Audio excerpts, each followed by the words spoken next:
Welcome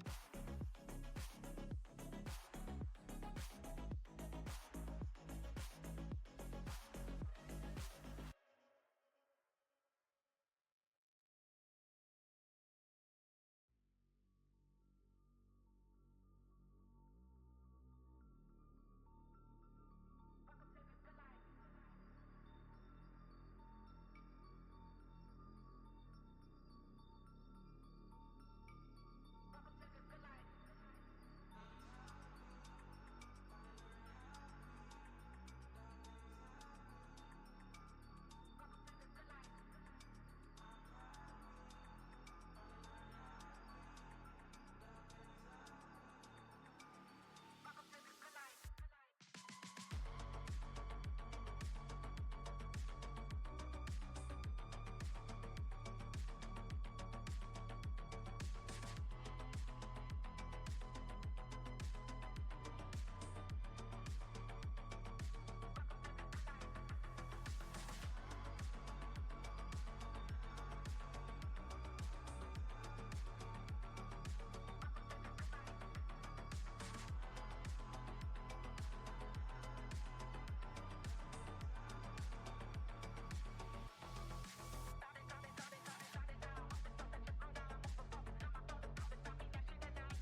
I'm sorry I took so long.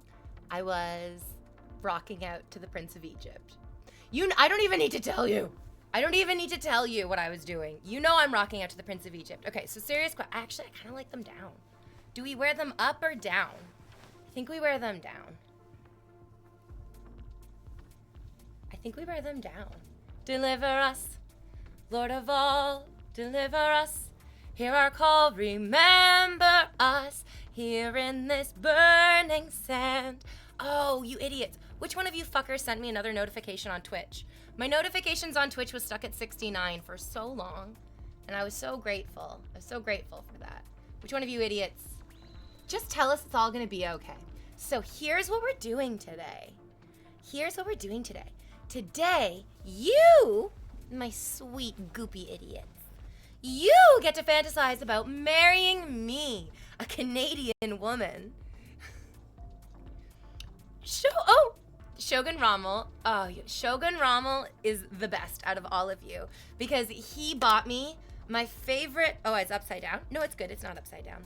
He bought me my favorite new toy. Thank you so much. My tabourine's in the kitchen, which is something I've always wanted to say. What song were you just singing? Deliver Us, the opening song from the musical The Prince of Egypt. Yes, it's about the Hebrews being led out of Egypt by Moses, whose name means deliverance. I am wearing bright red lipstick today. I am probably not going to play the harmonica because of the lipstick. But I can still blow into it. I just have to put my lips together. I don't want to be a pure flirter, but hi, I'm bi, and you look so, oh my god, I'm speechless. I mean, you're already pretty all the time. Thank you for clarifying that you're bisexual. I was like, why is he telling me that he's bi? And then I was like, oh, because you're a woman. Because you're a woman. You know what's so funny? You don't need to qualify it. You don't need to qualify it. Play the harmonica. You guys, I'll kill you in a video game. My lipstick. I cannot. I actually spent time. That's a key? Shift harp. Yes, it is. That sounds right. Thanks, Sean. I don't know if it's Sean. Who knows? So hot today. Yes! Yeah, don't want to mess up the lipstick. Don't want to mess up the instrument. Guys, these lips are for sucking cocks, okay? The instruments are just like fun props for my hands because I don't have 2 extra cocks to fill them with. Okay, come on. It's Monday. We can be honest with each other. What do you mean today? You mean always. I'm going to get into my position. As my note implies, Shogun Rommel's note was basically just like, I understand that you wish to pretend like your body, hands, mouth, orifices, and appendages are not just sex things. Go ahead, I'm here for your delusions. And I said, thank you, Shogun Rommel. I'm so ready for the pose. You haven't earned it and you don't deserve it. I need more gifted subs. Yes, you guys, come on. None of you are poor enough yet. All of you are quite poor. I understand, absolutely. Leo Wolf especially. I've taken most of his money over the 9 months that he's been mine. You see, Brandon understands. Brandon knows what's up. Brandon's like, you're right, I am poor. Poor in intelligence, poor in discipline, poor in capital wealth, of course, the most obvious one. But also, you guys are my poor kitties. I'll still lick you up.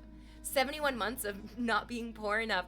Oh, Asian invasion, you're the richest out of all of us. You married a hot white woman.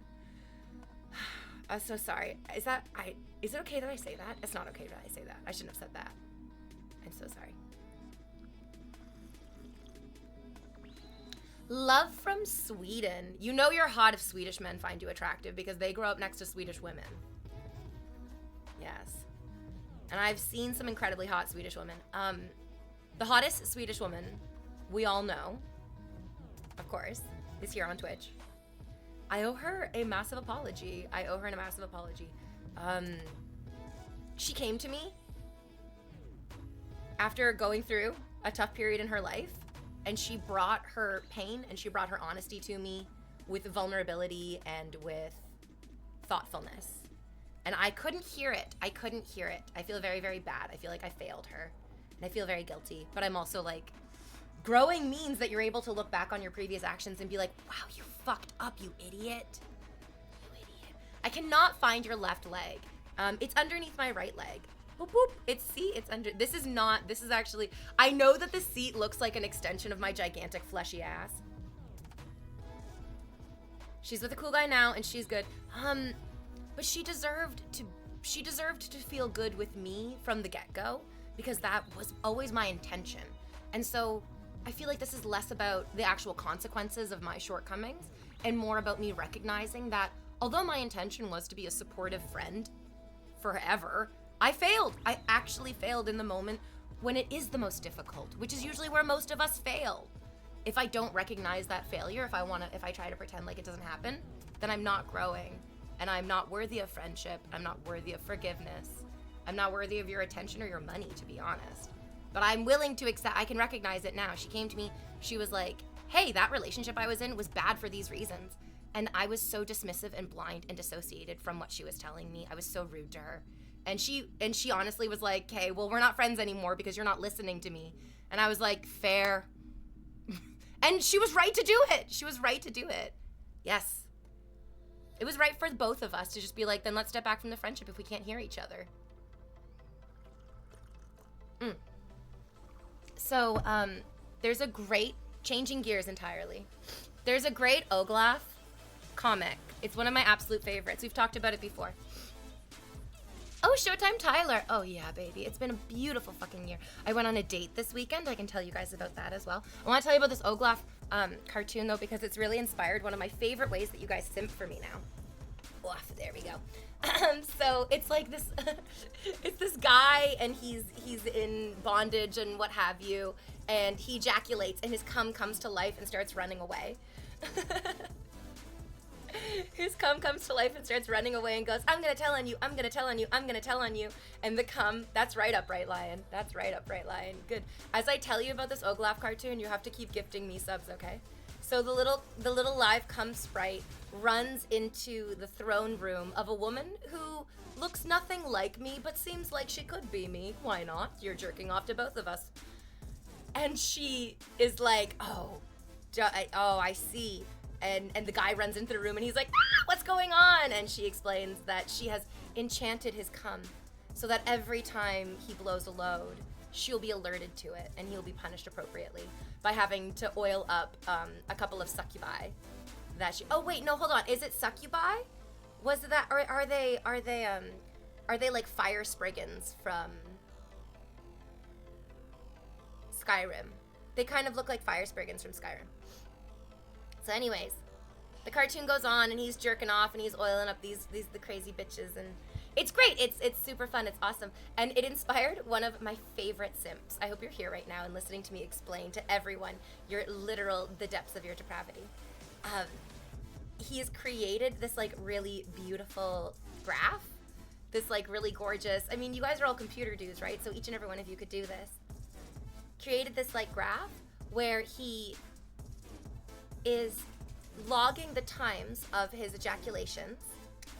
He is logging the intensity of the ejaculations, and then he's logging the inspiration of it as it pertains to me when it does, or if it doesn't.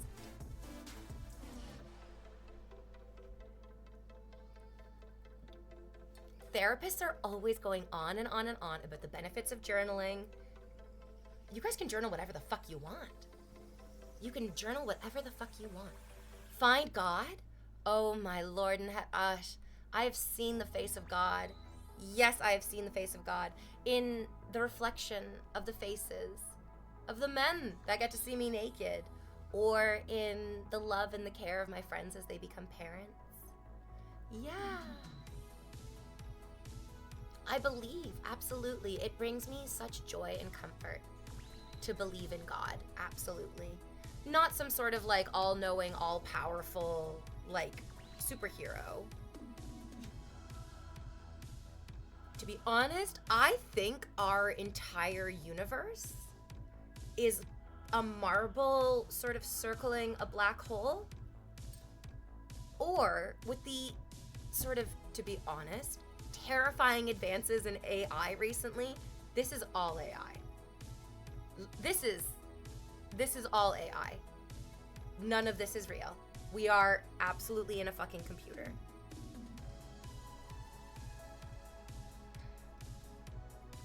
Rightus, God is dead and we killed him. Oh my goodness gracious.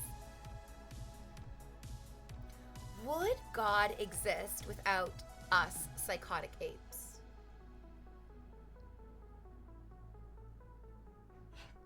Because the truth is, this idea of like some sort of all-powerful, all-knowing, comforting companion is a little bit based in neuroscience, in the fact that our brains are developed in very complicated layers.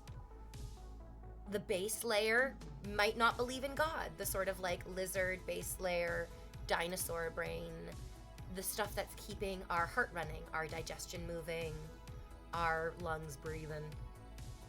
Those kinds of things, those systems might not create God, which is to say creatures with bodies and with brains. But our minds, like truly our minds, our human minds, are so complicated. And so can we talk about, you guys, can we talk about Severance? This has everything to do with Severance as well. This has everything to do with Severance as well. I watched the first episode of season 2 on Discord with the friends on Friday night, and I think I might have figured out the whole series. If you don't, these aren't spoilers. I don't have any more information than any of the rest of you, but I'm pretty sure I figured out what the work is. I think I know what Lumen is doing. I think I understand why they're doing it and how and why they're doing. I get it. I feel like I got it. And the thing that showed me what the truth was, it was maybe. It was maybe from Arrested Development, the actress, maybe. Oh, she did something. Did you guys notice what she did? She showed us. Yeah, choo choo, yay for the hype train. It's great. Awesome. Whatever. The second time, I think it is, that Mark goes into work, wakes up at work. Maybe runs up to him, and she's sort of struggling to hold on to the 2 stacks of printer paper in her arms and speak to Mark at the same time about his experience, about his like life. It was so crazy to me. It was so fucking crazy. I couldn't believe what I was seeing. I've done years of theater school. I have been a performing, entertaining person for over a decade. I couldn't believe what I was seeing. It was so obvious. She's struggling to hold 2 empty stacks of paper.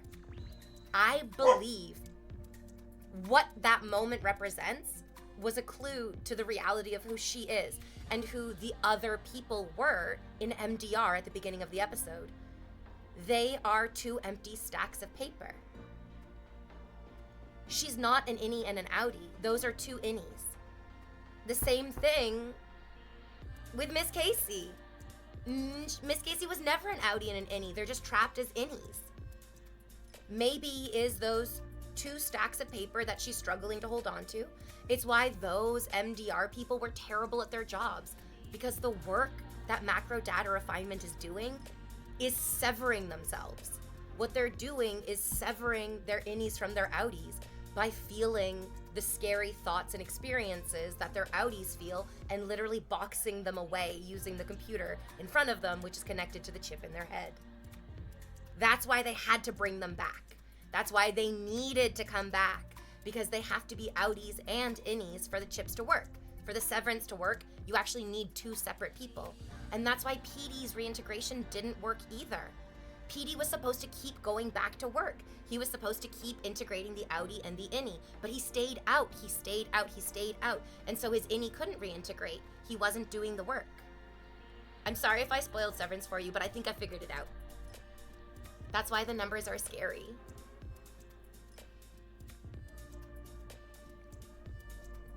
That's why Mark's freshman fluke was so impressive. His chip got removed, though. I mean, his chip was only removed by Miss Cobell at his funeral, babe. Did you not watch the episode? Do you remember when she drilled into his head and then made him into a fucking necklace?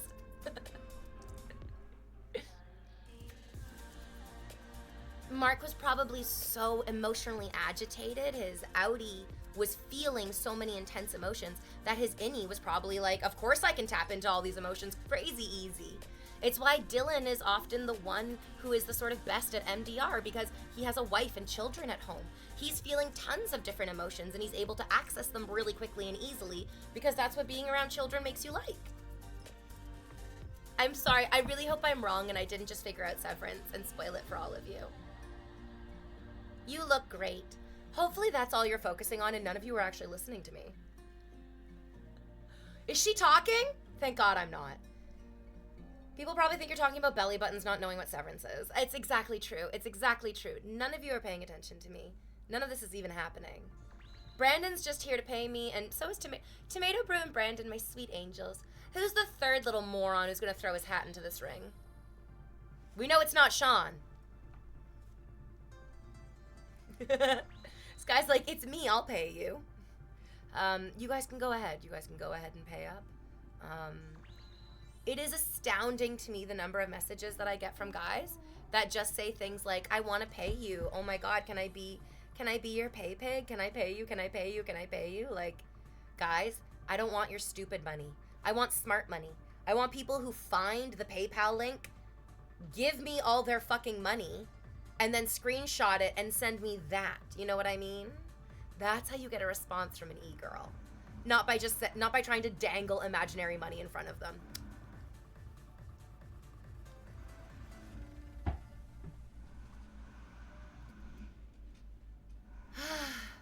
I hope they don't go too off the wall with the story.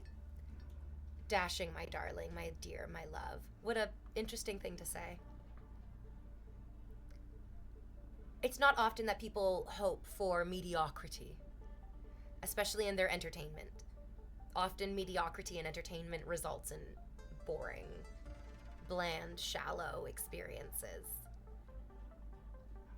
What we want is for them to go completely off the wall, outside the box, past Mirai, beyond the walls. You know what I mean? Like, we want TV that is new and challenging and different. Unfortunately, quite often the worst of us are only happy with predictable things. And you are not the worst of us. You do not want predictable things, which is why it's interesting that you said that.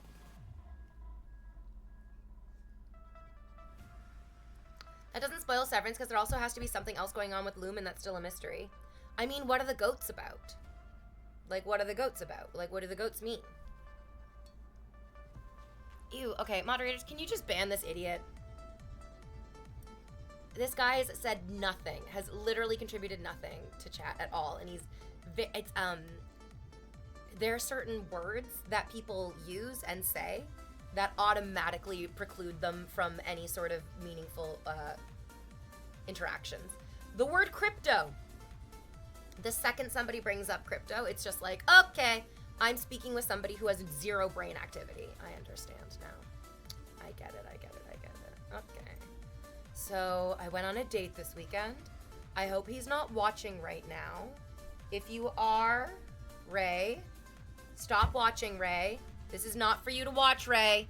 This is entertainment for other people now. You got to go on a date with me this weekend. You got to have me all on your own. Now I am for other people, so go away, Ray. Guys, this dude ate a live shrimp. This fucker ate a live shrimp and somehow was not able to hold that in on the first date. I don't know how or why he told me that. I don't know what he thought my response would be. He was in Japan. Apparently this is a thing that they do in Japan. I have heard of this. Of like, there are certain places in the world where eating the animal live, eating a live octopus, I think has resulted in somebody dying because it grabbed onto the inside of them. You guys, he told me that he had traveled extensively in Japan and got to experience lots of different types of cultural experiences that are obviously not part of the normal tourist experience.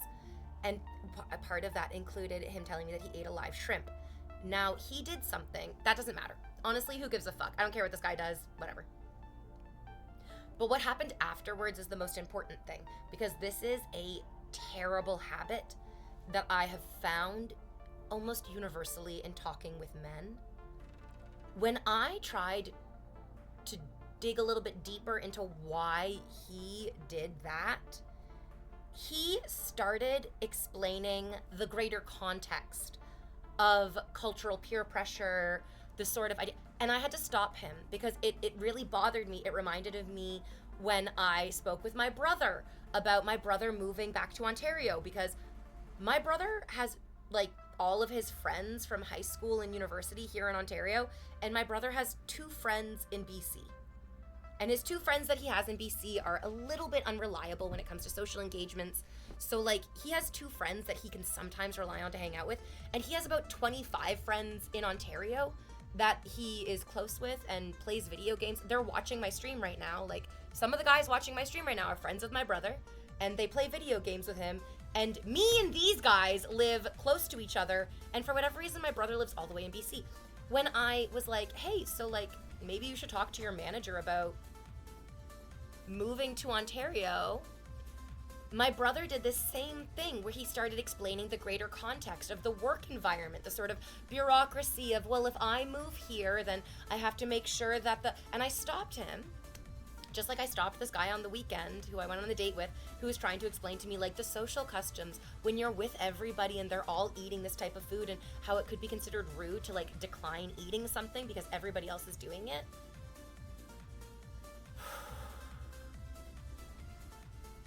Men, you do not need to justify your shitty behavior by mansplaining the context of commonplace things to women. I understand what bureaucratic work culture is like. I've been a working professional my entire adult life. I don't need that explained to me. What I'm talking about is, why are you living in a place so far away from all the things and people you love? And also, you don't need to explain to me the context that, yes, some cultures eat live animals. I already know that. I haven't been living under a rock. That's not what I'm asking about. What I'm asking about is, why did you, your feelings, your thoughts, your internal movements, what were those? And it's really interesting that guys will often be like, nobody ever asks us how we feel. And the truth is, we ask you how you feel constantly, but you like to divert away from your feelings by explaining the context of why your feelings don't matter. And women aren't doing that to you. We're definitely not. We are definitely asking you about your thoughts and your feelings. And we understand the structures that can prevent you from acting on your thoughts and your feelings, but we're not asking you, what are the structures that are keeping you in this place? That's a fucking ridiculous question that nobody's asking. Men are almost the primary victims of the patriarchy. Yes. Welcome back for 6 months in a row. Does your brother have a partner? No, my brother has such an intensely displaced sense of despair. He recognizes that men are so shitty and awful that women have every right to be terrified of them. So my brother's like, I don't even try to approach women because I know that women are terrified of men. And I'm just like, that transference must be exhausting to maintain.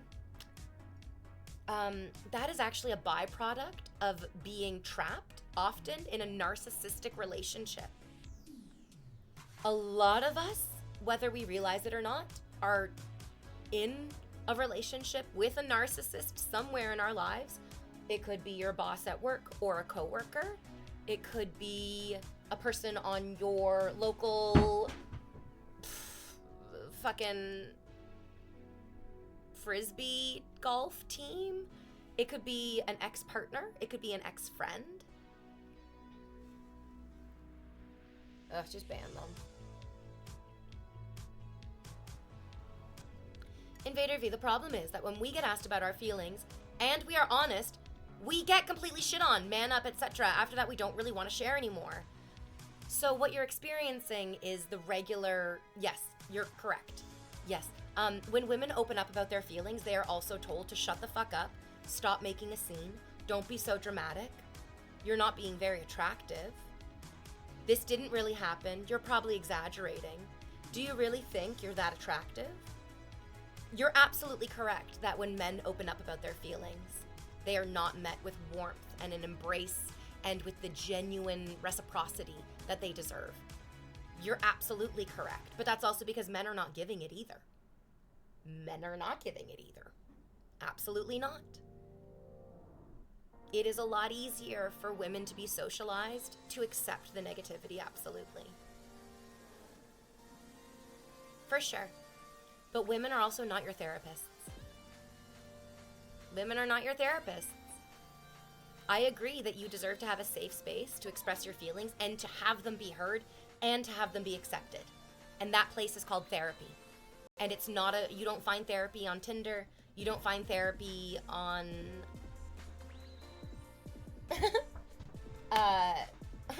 in the waiting rooms of fucking video game matches.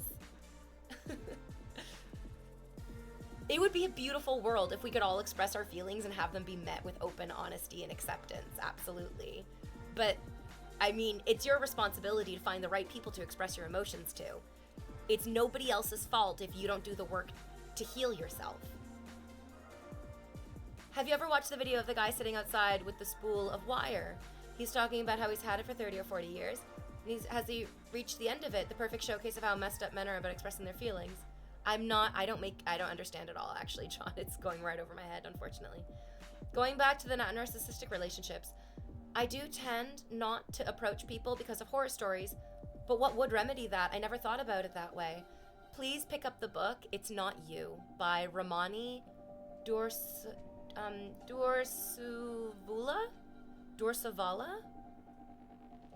It's Not You, Identifying and Healing from Narcissists. Narcissism is this sort of like dirty, scary, awful word. I've been called a narcissist and been very uncomfortable with it. Anybody would. Mostly because narcissistic personality disorder is like a medical thing. That's not what we're talking about. I'm not a medical practitioner. You're not a medical practitioner. None of us are qualified to do that whatsoever. That's not what we're talking about. Most people are not mentally ill with narcissism. Most people, and this is terrifyingly true, most people will experience narcissistic personality traits. I had a huge narcissistic blow up on stream. It got clipped. I got canceled for it. It's like textbook narcissism, what I was doing in that moment. I pulled myself up by my bootstraps. I'm a beautiful, thin white woman. I found a way to be successful in my life. You can too. That's narcissism. People were right to call me out in that moment for that perspective not actually being nuanced, authentic, genuine, or generous. I was being narcissistic in that moment. I categorically was not thinking about anyone other than myself in that moment, and I can recognize that and own it and say it for what it is. And if I still felt like, you guys owe me your money, and why haven't you earned your money? The system is not designed for you to earn money. That's the reason why you don't have money. You don't have money because the system is functioning in the way that it has been designed, which is to work against us. That's not narcissism. That's a sort of more mindful understanding of the actual day-to-day experiences of my viewers, of the people who are watching me, of regular people.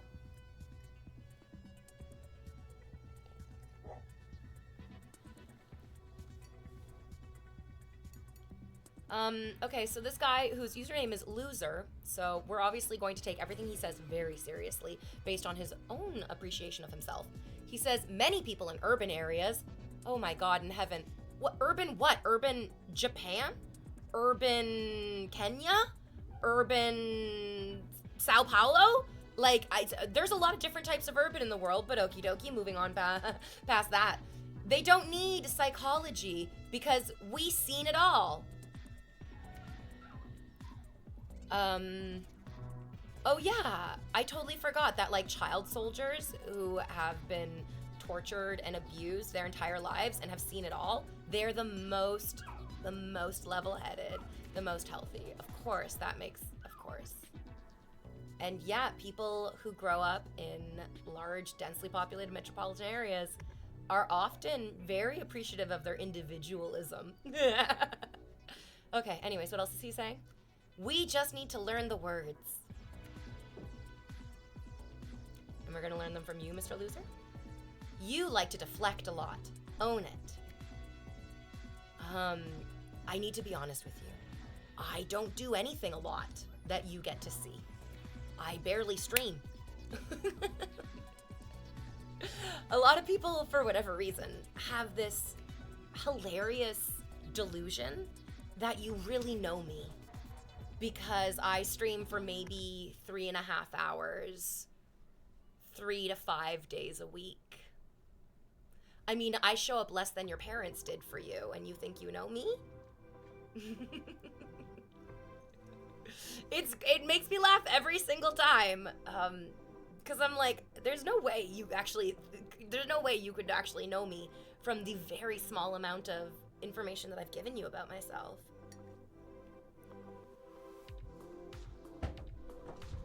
Who needs money when there is Willem Dafoe? Kamikaze Frost, I'm gonna be honest with you, that was not a very funny or good joke. It is that sort of like lol spork, I'm so random humor. That was very funny 25 years ago. Yep, I'm already not feeling it. Yeah. Hella Miles says, what a wild statement, man. I mean, please go check out my Instagram story, the things that people say to me. Is your brother older or younger than you? Older, he's 5 years older than me. That statement is basically exactly what's wrong with attitudes towards mental health. It's very funny that, like, just before that guy's comment, there was another first-time chatter who was trying to pull that sort of gotcha of misogyny, where it's like, men do talk about their feelings, and it's the women who are the problem for not listening to us. And it's like, oh, really? Oh, really? It's the women who aren't listening to you? Are you sure it's not this guy right next to you who's saying, men just need to toughen up, we've seen it all before? Yes, I'm sure that's definitely the women who are saying that. For sure. Maybe you actually just remember the women saying it because it hurts more.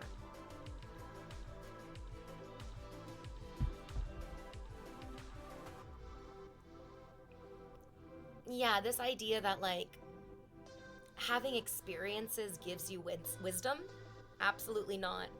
There are tons of people who have had lots of experiences in their lives. They've traveled to every corner of the globe. They've gone to the fanciest parties.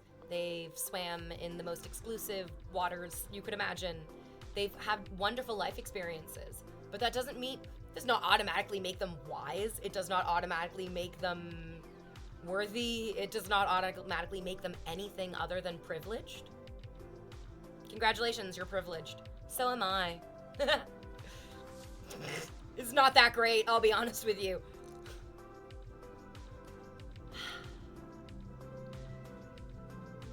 It's more time than my parents around for me. Yeah. It wasn't a joke. I don't know why, but I'm like, can we just ban Kamikaze Frost? He's giving me weird vibes. I don't really care for it. People telling you who you are, people telling you who are the problem in your life are the problem.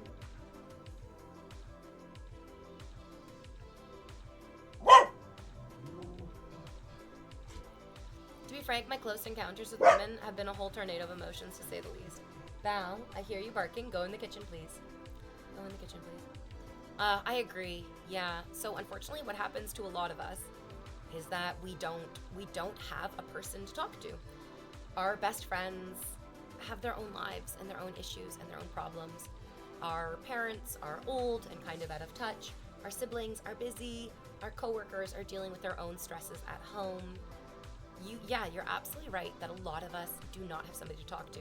A lot of us are telling ourselves that therapy is too expensive, or it won't be worth it, or it won't work.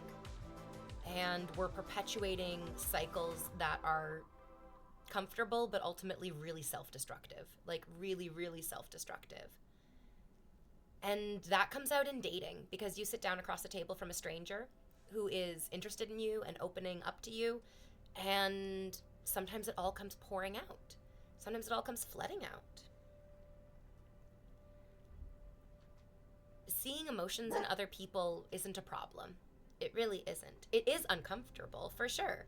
Just like going to the dentist and having them jam their fingers in your mouth is uncomfortable. But being uncomfortable will not kill you. The truth is, staying in a situation that feels comfortable but is dangerous will kill you. It absolutely will. This is so serious. I need to start portmanteauing.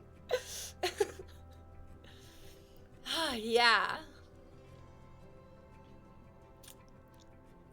Going to a yoga class in your neighborhood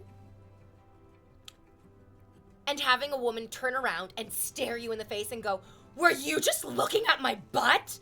You're a pervert!" That will not kill you.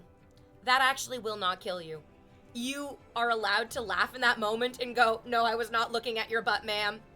Nobody was." And then you can just move on. But for whatever reason, I feel like a lot of men are terrified of doing things because a woman might be there and she might be afraid of you and you might like tip her off and she might fucking, and the truth is women are also afraid of that. I'm afraid that when I go out to dinner by myself or go out to a movie by myself, a man will notice me and he will decide that I'm a woman who needs a man like him, and then I will never be free of that man and he will just show up where he doesn't belong. That's also very scary and terrible, and you don't want that either. All of us have fears. All of us have irrational fears that are holding us back. And very few of us are actually willing to do the work to confront them and make changes in our lives to be the people we want to be. Yeah. Other people's insecurities, other people's hang-ups and issues and problems are not your problem. But your problems, not exercising enough, not going to therapy, not actually addressing your emotions, and not doing the work of being in control of your own life. So I was reading this book over the weekend, It's Not You, Identifying and Healing from Narcissists, and oh my god, no wonder I have narcissistic traits. No wonder I have like narcissistic tendencies inside of myself. I was raised by narcissists. Both my parents were both raging fucking narcissists in different ways. And my stepfather, holy Christ, on a fucking cracker. And then I've been dating narcissists because I've been so prepped. I've been so accustomed to surviving on breadcrumbs of affection from people. Oh. Rightus, you have to read It's Not You. You have to read it. It gives you a much greater sense of control. It absolutely does. Because it talks about radical acceptance. Radical acceptance is when you truly, in your bones, accept the fact that these people are never going to change, no matter how good and kind, supportive, generous, helpful you are. These people will never change. There will always be more problems, more issues, more faults that they will stack onto your shoulders. Yes, and they will trauma bond you by giving you breadcrumbs of affection and then whipping around and making you feel so ungrateful for the Herculean effort they've put into this relationship, when we all know that they have done fucking nothing but criticize, critique, and fucking sit on their hands. I didn't even know what breadcrumbing was until my last relationship. I have heard of it, and it didn't even really sink in for me that that was what I was experiencing, basically until last night when I was reading that book in bed. And I was like, oh my fucking God in heaven. Literally, so with my ex-boyfriend, the first Christmas that we celebrated together, I got him a bidet attachment for his toilet because I think I subconsciously knew that he was gay and loved ass play. And I got him a new shower head for his shower because his shower head was like this like disgusting old drippy plastic nonsense. I spent about $200. The bidet was like $120 and the shower head was about $80. So I spent about $200 on Christmas presents for the guy that I had been dating for Christmas. Huge red flag. V, don't do that. Don't do that. Don't do that. He went on Amazon.com and he bought a $12 dinosaur plushie for me. That was my Christmas present. throughout our entire relationship, I bought him thoughtful, expensive gifts that he used and loved daily. And he would literally get me the most thoughtless, inexpensive trinkets. And then he would be like, it's the thought that counts. What? Are you just like materialistic? Do you just want me to like only just buy you expensive things? I've dated girls who wanted to do that before and I didn't like being taken advantage of. And like, I'm listening to a 40-year-old man tell me this. A 40-year-old man trying to nickel and dime his 7 years, his junior girlfriend.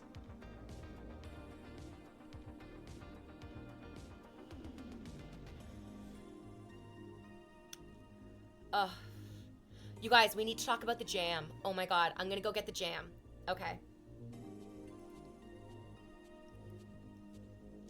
So you guys remember last year, I had this Friends with Benefits stretch, right? We went to summer camp together. Oh, Ian, what are you doing this Sunday, my dear? Do you want to come do a cosplay photo shoot with me? I dated this guy stretch last year. We were doing the Friends with Benefits thing, mostly because I was like, I want a year to be kind of single after that, like, terrible relationship. And I just need a friend and, like, a sex buddy right now. And he was like, okay, totally fine. But then, I mean, he talked about going Instagram official.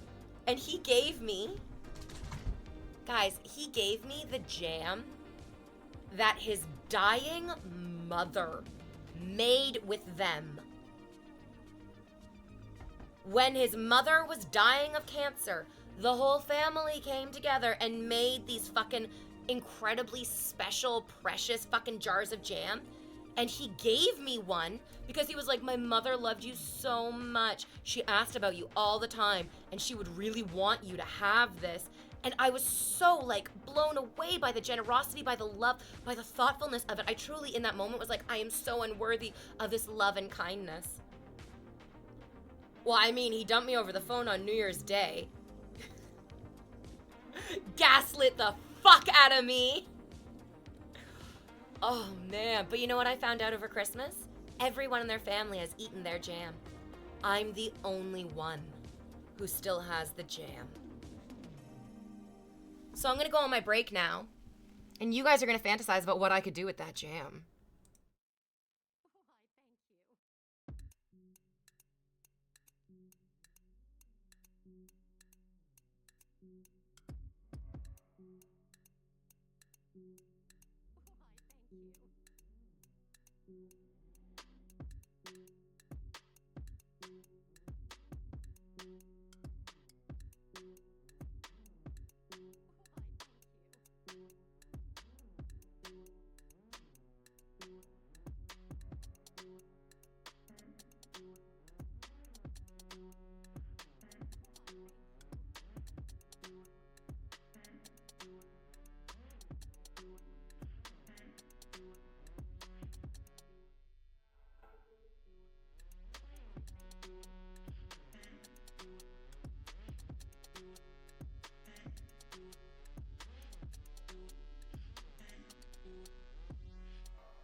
returned.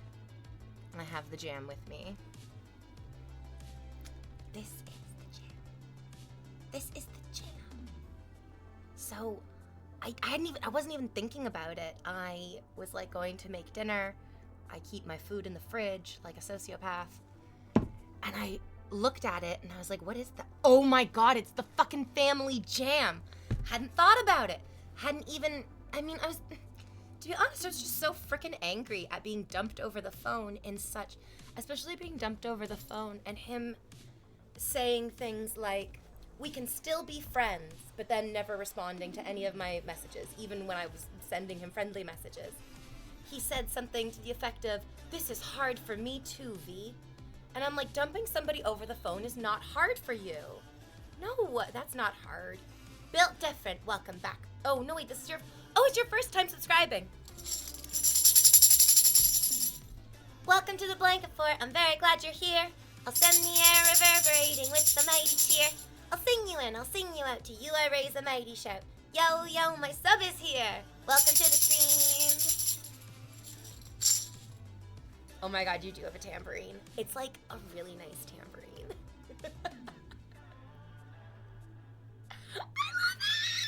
I love it! I love my tambourine. I subscribe for the jam. Oh, sorry, this jam.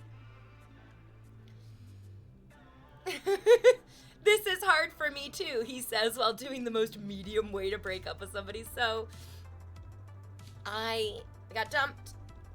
I channeled it into art. You can see my art. I put it on my Instagram profile page. It's called The Rabbit.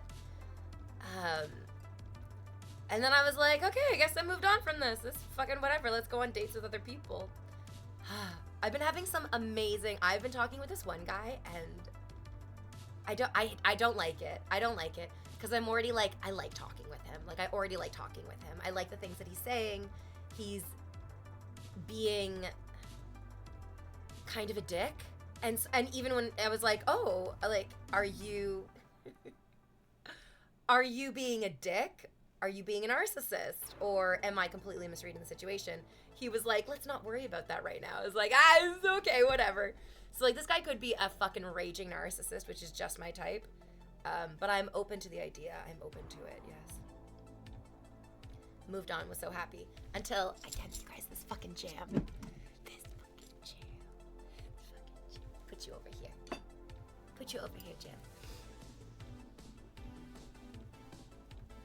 So what do I do with this jam? So what do I do with this jam? What do I do with this jam? Like, truly, what do I do with this jam? Because I think the right thing to do is to give this jam back to that guy. To, like, give him back his fucking mother's jam. I think that's... Let's give him back his fucking jam, right? Like, it's his mother's. I don't want this fucking jam.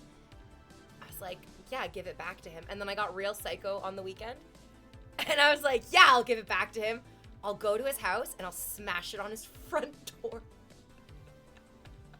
Do you remember when Cutie Cinderella gave that guy bed bugs? She inspires me, guys. Wouldn't it be so fun to just go smash the jam on his front door? Or like throw it through his living room window. I also I'm very excited for this new phase of my life. So we've been talking about how like I noticed I had like numbness, pervasive numbness on the left side of my body, which is I think one of the reasons why the camera's always on this side for me. I think it's because the right side of my body has more available and readily accessible sensation, and that makes it feel like my better side. But anyways, I've been working on this because I have a physiotherapist. I have a massage therapist, and through working through physio and massage therapy, I'm starting to actually be able to like get real sensation. And my favorite part about this is that you guys have noticed that I can actually feel my body more because it makes me more beautiful. It actually makes me more beautiful. It makes me more symmetrical. I think a lot of you guys aren't ugly.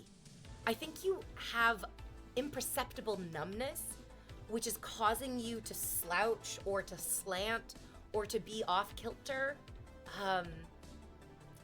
Because I'm absolutely noticing that the more I'm able to feel the balance of both my feet on the ground, feel my skeletal system inside my body, feel my hips in their sockets, feel my shoulders and my shoulder blades on my back, I'm like, whoa, like, I just went through this crazy breakup. I felt like shit, but every time I looked in the mirror, I actually was like, oh my God, you look so beautiful. Why do you look so beautiful if you're so miserable? It didn't make sense to me. Normally, if you're miserable, you look worse. I remember my best friend having to dump her boyfriend. My best friend met her boyfriend. All of us met in our acting 1 class, our first year of university. In that acting 1 class, there was me, international friend, Dr. Friend's future husband. There was also Montreal friend. She was in that class as well. Oh, that's right, baby. Give me all your money. Huh. We were all in this acting 1 class together. And so Dr. Friend wasn't a doctor at that time, and her husband wasn't her husband at that time. But they hooked up off and on again throughout first year. They became sort of casual fuck buddies in second year. And then in third year, Dr. Friend was blackout drunk on the subway, as we all got in university, and she was sobbing. She was sobbing because she was realizing how shitty and awful all these guys were. She was like, you know, as we all were in university, getting straight A's, having the highest GPA in the entire university, while being blackout drunk 4 days of the week and banging literally any guy she wanted. She would literally wake up and be like, I'm gonna have sex with this guy today. And we would tell her, but you've never even spoken to him. And she would go, that's all right, by tonight he's gonna be sucking my fucking pussy. And we would just be like, that's crazy, how are you? And then like, it would be 8:30 p.m. and he'd be on his fucking knees for her. We're like, how are you doing this? She's like, you just get it. You just go for the things that you want and you make them happen. Like, whoa, Dr. Friend, you need to teach me everything. She's an amazing woman. But then she realized that the ability to just reach out and grab whatever cock she wanted was unfulfilling. It was ultimately unfulfilling. It was not what she wanted. Having all of that power to command cocks en masse was not what she wanted. And she realized that this guy who was in her first class in her first year of university was actually the guy that she wanted. And to be honest, it was difficult for her. This guy, it's crazy because the older we've gotten, I think the more handsome he's gotten, which I'll say it to his fucking face. I'll say it to her face. He's losing his hair. It happens to the best of us, my dudes. He's losing his hair. He will probably be bald within like the next few years, which is like fine for like, it happens. He's literally hotter than ever. It does not matter that he has less hair than he had in university. Him being a father is one of the sexiest fucking things I've ever experienced in my entire life. I just was like, whoa, baby. Yeah. Go ahead and lose your hair, guys. In many ways, it was holding you back. So they met in university, they started dating in university, they stayed together after university, and then Dr. Friend was like, I don't know if I actually want to do theater, because theater is kind of a thankless, predatory job. Oh my God, I love that he did $5. He was like, hey, you're so beautiful. Now he did $10 and didn't even say anything. This is my favorite. So the next time, you know when he gifts $100 next? That's because he blew his fucking load. Actions speak louder than words, and loads speak loudest of all. So, Dr. Friend is like, I want to go to medical school. I'm ready to go to medical school. I don't want to do theater. I'm meant to be a doctor, friend. I'm not meant to be a theater friend. I'm meant to be a doctor friend. She's right. She got into medical school first try. That is not normal. That is not average. That truly exemplifies irrefutably. She is extraordinary. She is an extraordinary woman. She got into medical school her first try with like a fucking theater degree as like her base education. And she had done the other prerequisite classes and had aced them, obviously, but like, guys, people do their entire undergraduate careers focused on getting into medical school, and they don't get into medical school the first time they try. She is a seriously accomplished woman. And when she got into medical school, she said to her boyfriend of several years, okay, so medical school will be 3 years, basically. It's technically 4, but the 4th year and the 3rd year technically are outside of the school, basically. So she was like, I need to move for 2 years. Oh, he blew his, oh, he hasn't nut yet. Sorry, that was just $20. That was just $20. That just means that he's upgrading from a regular jerk off session to he went to go get one of the toys and it's in and on and up in there. Oh, this is gonna be a powerful load. She was like, we have to move, boyfriend. We have to move so I can go to medical school for a couple of years. And he said no. And he said, no, I don't want to move. He couldn't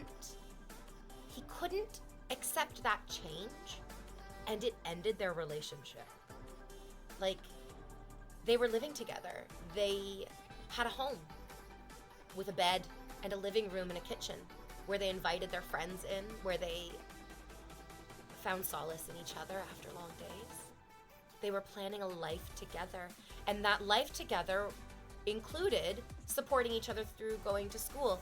And when she was like, it's time for me to go to medical school, will you move for 2 years outside of Toronto with me? He said no. And she went by herself. And she was like, he ended the relationship. He just ended the relationship, didn't he? Yes, he did end the relationship. And so they broke up. They broke up.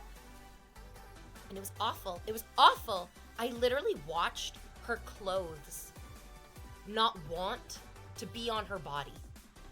I brought her up to my family's cottage for a week. Because I was like, let's like relax, let's hang out, let's like fucking chill for a little bit. And I saw her, like, she couldn't even sit up straight. I saw her clothes like limply shifting off of her body in lopsided ways. I saw the color and the spark drain from her eyes and from her face. We still had so much fun. We had so much fun. Oh my God. So on the way to the cottage, we stopped and we bought $20 worth of Ontario peaches. And true, this is like an Arrested Development moment. You're like, okay, you bought $20 worth of Ontario peaches on your way to the cottage. How many peaches could that be? Like 2 dozen peaches, right? Like $20 for 2 dozen peaches, like 24 peaches, right? Oh, we bought like 600 peaches. We were like, oh, we'll get $20 worth of peaches. And they were like, okay, here you go. They gave us like six full baskets of peaches. We were like, and we couldn't stop them because they were so excited that they had sold $20 worth of peaches. It's so many fucking peaches. Literally an insane amount. And also the best peaches you've ever tasted in your entire life. Like, they're so good. Because they're straight from the farm. They haven't come, they're not from a store. They literally just came out of that field that's directly behind the people who are selling them to you. I got like 700 fucking peaches.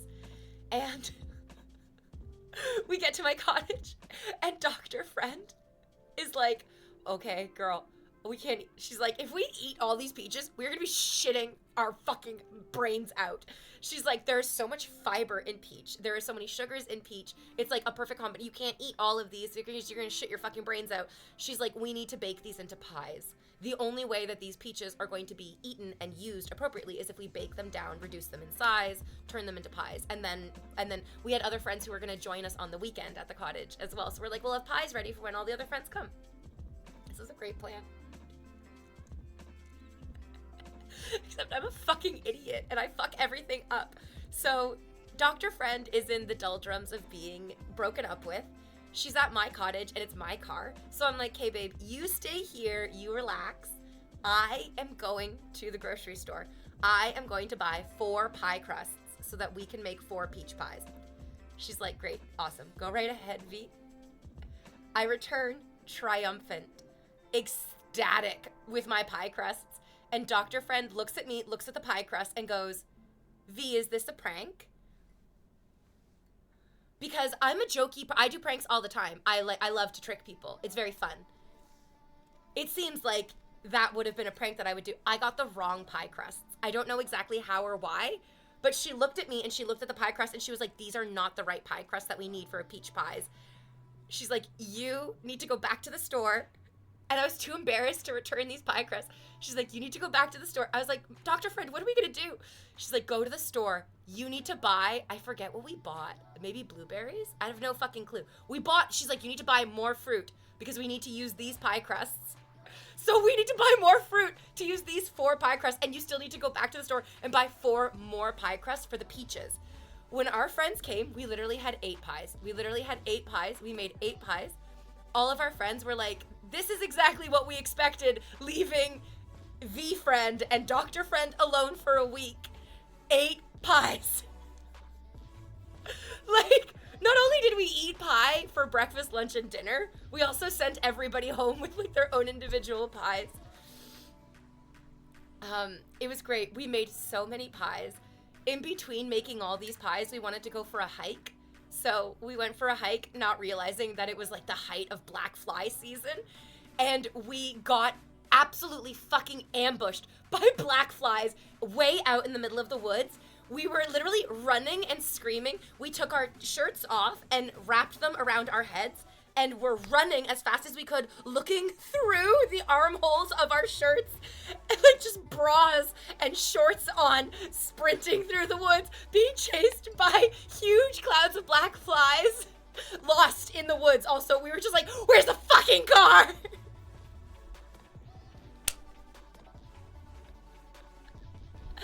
Hello, Toady. Oh my god. All this is to say, it was the right thing for their relationship to end. It was the right thing for the relationship to end. If they hadn't broken up, she wouldn't have needed me to cheer her up. She wouldn't have had that sadness in her life that then called to her friends and then created this like, oh my god, it's so funny. It's so fun. So what ended up happening is my friend went to therapy. After the summer, I was like, you need a therapist. Like, you need, like, I was like, you're dying, girl. I'm watching you die. You need a therapist. And so she went to therapy and she talked with her therapist.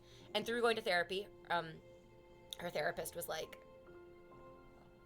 it sounds like you want him in your life. And she's like, I do. She's like, I loved the relationship that we had. I don't understand why it ended. And I didn't want it to end. I wanted that relationship and I wanted it to be with him. And her therapist encouraged her to reach out to him because their breakup had been very respectful. Their breakup had been very adult. And so her therapist was like, reach out to him and then tell him this if you feel, because she had done the thing of like, you write letters to them, but you never send them. You do drama therapy, you practice like what you would say to them, but you don't do it. And for her, she was like, it's not enough. I need to communicate this to him. And so she messaged him and was like, would you like to go out for dinner with me? I would love to talk with you about this year that we've been broken up. And he said yes. And they went out to dinner together. And he had started seeing somebody else. Some fucking random girl. He had like been seeing some random girl for like maybe 2 or 3 months when they sat down for this dinner. And she told him, she said, I am heartbroken that our relationship ended because I loved being in a relationship with you and it made me so happy that I truly don't even know if I will ever be happy again with anyone ever. And if I could be in a relationship with you, I think that's what would make me happy. And he listened to her and he said, I'm dating somebody else, so I'm gonna have to break up with her because I love you so much and all I want to do is be with you. And I was kind of just dating her to try to distract myself from wanting you, but I literally just want you so much. And then they started dating again and they moved in together.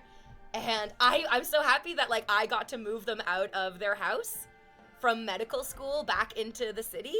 They were like, V, will you drive the truck? Because you drive. I'm like the driver in the family.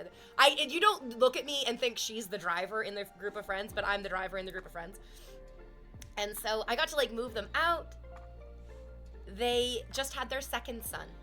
They just had their second son. They had their first son in 2021. No, 2022? Oh my god, these babies were growing so fast. They had their second son. Yes. I would have never guessed you're the driver. I don't seem like I'm the driver, but I am the driver. Oh, it makes me so happy, you guys. Their love makes me so happy. I have Polaroids from their wedding on my fridge. I have their like Christmas cards there as well. I love their children. They're so sweet. It's so funny. It's wonderful. I love them. I would have guessed that you're the driver because you don't get car sick. Exactly. I'm the driver because I also love being in control. Yeah. That is a great story. Their love story is a great story. It was hugely inspirational for me because I grew up with divorced parents, and every single breakup I ever witnessed any of my friends going through in high school, in university, they were always the most vitriolic, painful, nightmare explosion wars. It was awful. But when Dr. Friend and her boyfriend broke up, it was so different. And literally all it took was seeing the right way for a breakup to go, for me to completely reject any other type of like breakup at all. Their breakup was respectful. If one of them started messaging the other one because they were drunk and it was late at night, the sober one would be like, hey, it sounds like you're drinking, and it sounds like you want to tell me things that your sober self would not want me to hear. Do you want me to read these, or do you want me to ignore these? They were very respectful of the fact that the other person was going through something very difficult. And they did try to make it easier for the other person instead of taking advantage of the like vulnerabilities that the breakup brought up. I think that's why it bothers me so much. I think that's why it bothers me so much that Stretch dumped me on the phone. Because he stole the opportunity for us to have a good breakup. And he did that unilaterally. I might have screamed and cried when he was dumping me because it did come out of nowhere. And it was not justified by any actual events of our relationship. But also, I don't like screaming and crying, so I wouldn't have wanted to do that. And if I had, it would have been an appropriate response to being violated by him. And then I would have moved on. And then I would have stopped being angry, and I would have stopped screaming, and I would have blinked and breathed and looked at him and been like, I see you for who you are. You are just a mediocre, moderate narcissist. Reading this book, It's Not You, has been, to be honest, very painful. I can't help but read this book and recognize my own narcissistic personality traits. I can hear the echoes of my own voice and my own thoughts in the examples of ways that narcissists justify their bad behavior. I absolutely do. I absolutely do. Reading this book about the harms of being narcissistic is making me face the harmful ways my own narcissism has affected the people that I love and myself. And it truly feels like pulling porcupine quills out of your own face. I'm the one who put my face in the porcupine in the first place. I'm the one who exposed myself to these terrible fucking things. But leaving the porcupine quills in your face is easier than tearing them out one by one, actually. But it's important that you tear them out one by one. It's important that you pull the porcupine quills out of your face and you recognize, yeah, I did this to myself and I did it to other people. And it hurts to acknowledge it, and I need to acknowledge it, and I need to feel the hurt.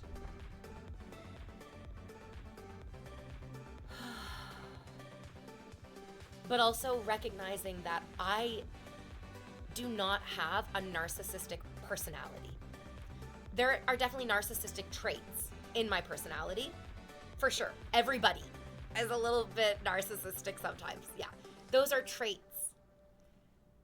I don't actually have like a full narcissistic personality though.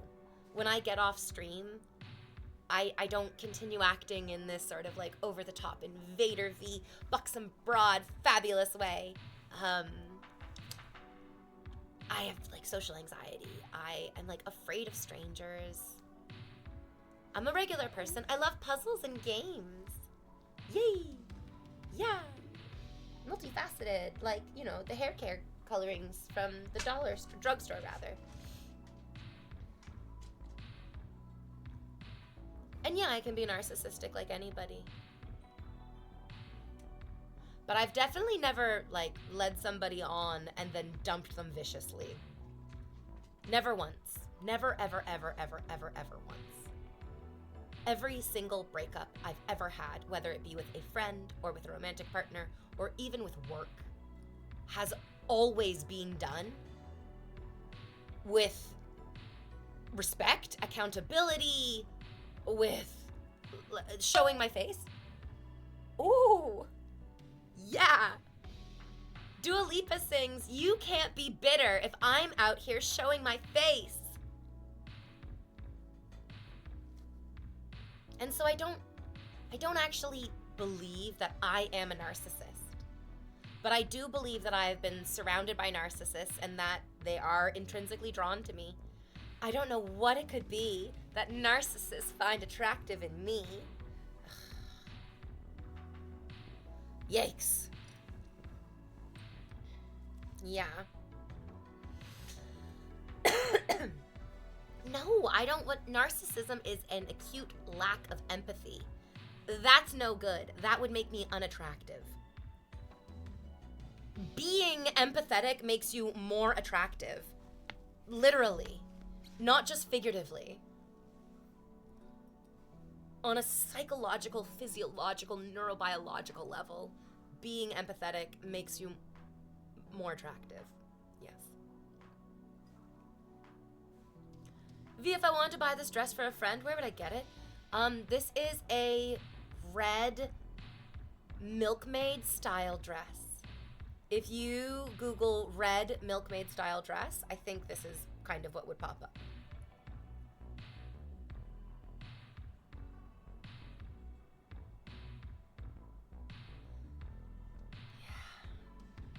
Oh, sorry. Your comment was a bit long for Stream Elements. It's kind of hard to read paragraphs, but it's okay because chat's being very quiet right now, so I can do it. I dated the most recent girl off and on again for like 7 or 8 years. Oh, sounds just like my relationship with Stretch.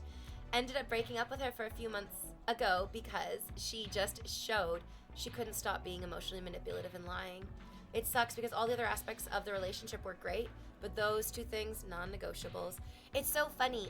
You talk about how all the other aspects of the relationship were great, but there's something that happens to people who are often in narcissistic relationships. It's called betrayal blindness. Betrayal blindness is a deeply powerful, protective, cognitive dissociation where you truly cannot see, experience, acknowledge, or recognize the actual depths of the betrayal that the narcissistic people in your life are subjecting you to. Yes, you might say that like, oh, like she just manipulated emotionally and she lied, but I bet she also prevented you from doing things that you enjoyed, subtly, subconsciously. Maybe you weren't allowed to play video games on Saturday nights because that was your time with her, even though a few Saturday nights a month are totally okay to be played video game nights, totally fine.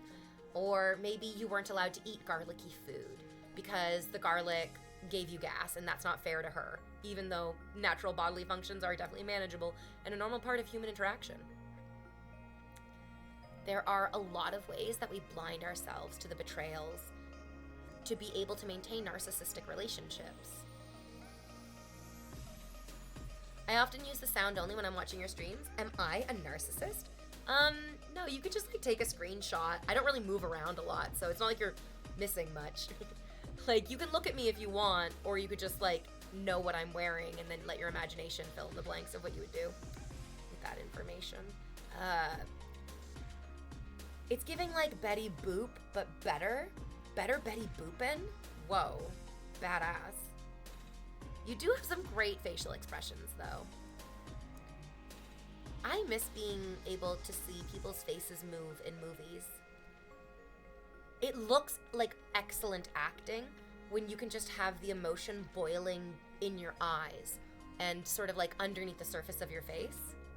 But what's really frustrating is that a lot of that is just Botox preventing people from moving their faces, which then gives the impression of like, wow, that's such good acting. But is that good acting or is that Botox? I'm sure you're right, V. While I could go on for days of instances where she would be those ways, I bet there are more that I didn't even notice.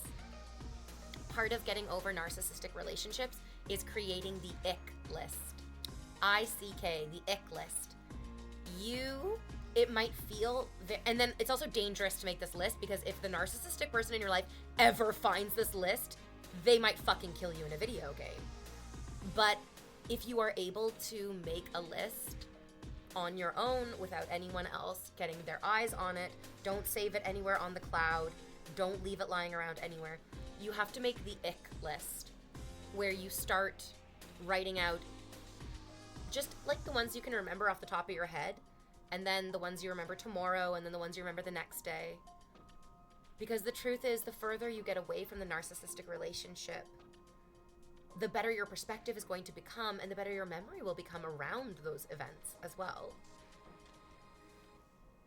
Hello, my dear. One of the most difficult parts of narcissistic relationships is the first part of what that commenter mentioned before, which was that there were so many good things about the relationship. That is called the C-suite. Like C, the letter C. The C-suite. It's the executive suite that all narcissists possess. They're full of charisma. They're full of curiosity. They're full of charm. And they use these 3 C's in the C-suite. Yep, they use the 3 C's in the C-suite to lure you in. They're so curious about me. They want to know about my life. They want to help me. They're doing things that are beneficial to me. They're so charming and they are so fun to be around. They literally make me feel like I have a fire lit up inside of me.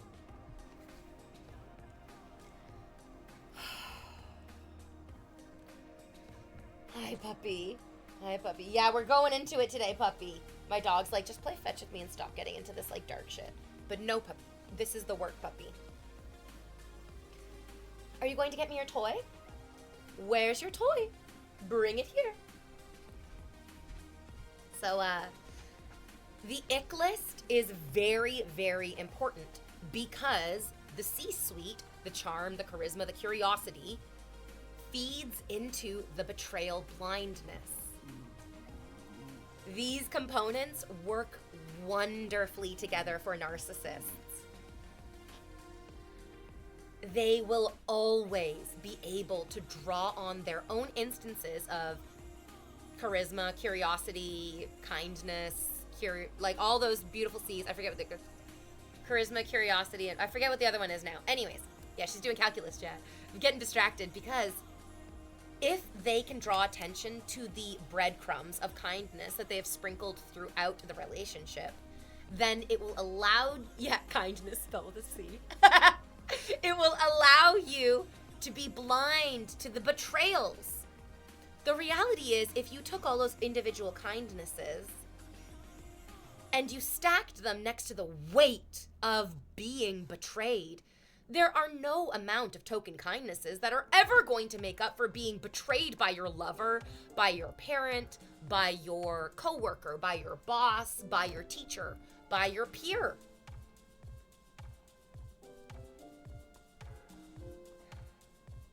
What's terrifying is that we can't escape narcissistic people. They're everywhere, and they're wonderful at getting in close to you with almost surgical precision. And they do it almost universally in the exact same way. I can tell you exactly how you met your last narcissistic manipulative partner. Do you want to know how you met them? You were going through a transition. Change was afoot. Your daily routine was mixed up. Something new was going on. You didn't have the landmarks of your daily life that would give you goalposts that their behavior would automatically appear outside of appropriateness. You didn't have that. You didn't have your routine. You didn't have the familiar essence of your life around you. And that's when narcissists can slide in and take advantage of your distraction, of your focus, of your own internal light guiding you. And they'll saddle up next to you pretending like their light is also guiding themselves. Where the reality is, narcissists need supply. Narcissists need supply. Supply is vastly different from the connection that we have as friends, where there's give and take, there's good days, there's bad days. It's not really like environmental, you know? Like, if I got banned off of Twitch, I would move to another platform and you would be able to start talking to me again. You know what I mean?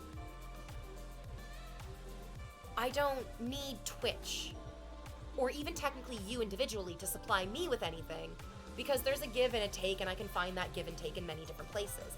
But supply to a narcissist is specific. Supply to a narcissist can look like going to gymnastics because that's what your mother wants you to do. Supply can look like taking on extra work because your boss relies on you.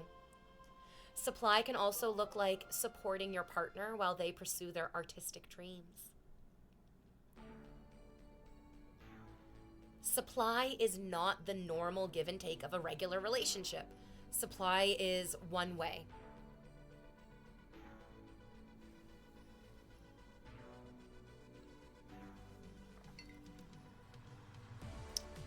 A narcissist, says technically facts, will normally find a hole in a person and shapeshift to fill that just to get what they want.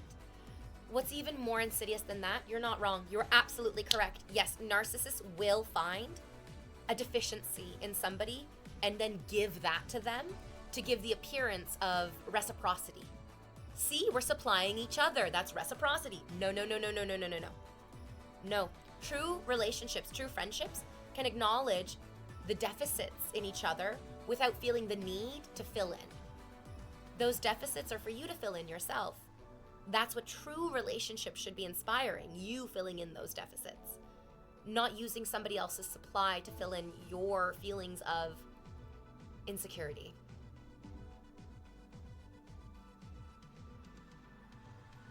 One of the worst things, though, is that narcissists will also latch on to people who are not deficit in any way.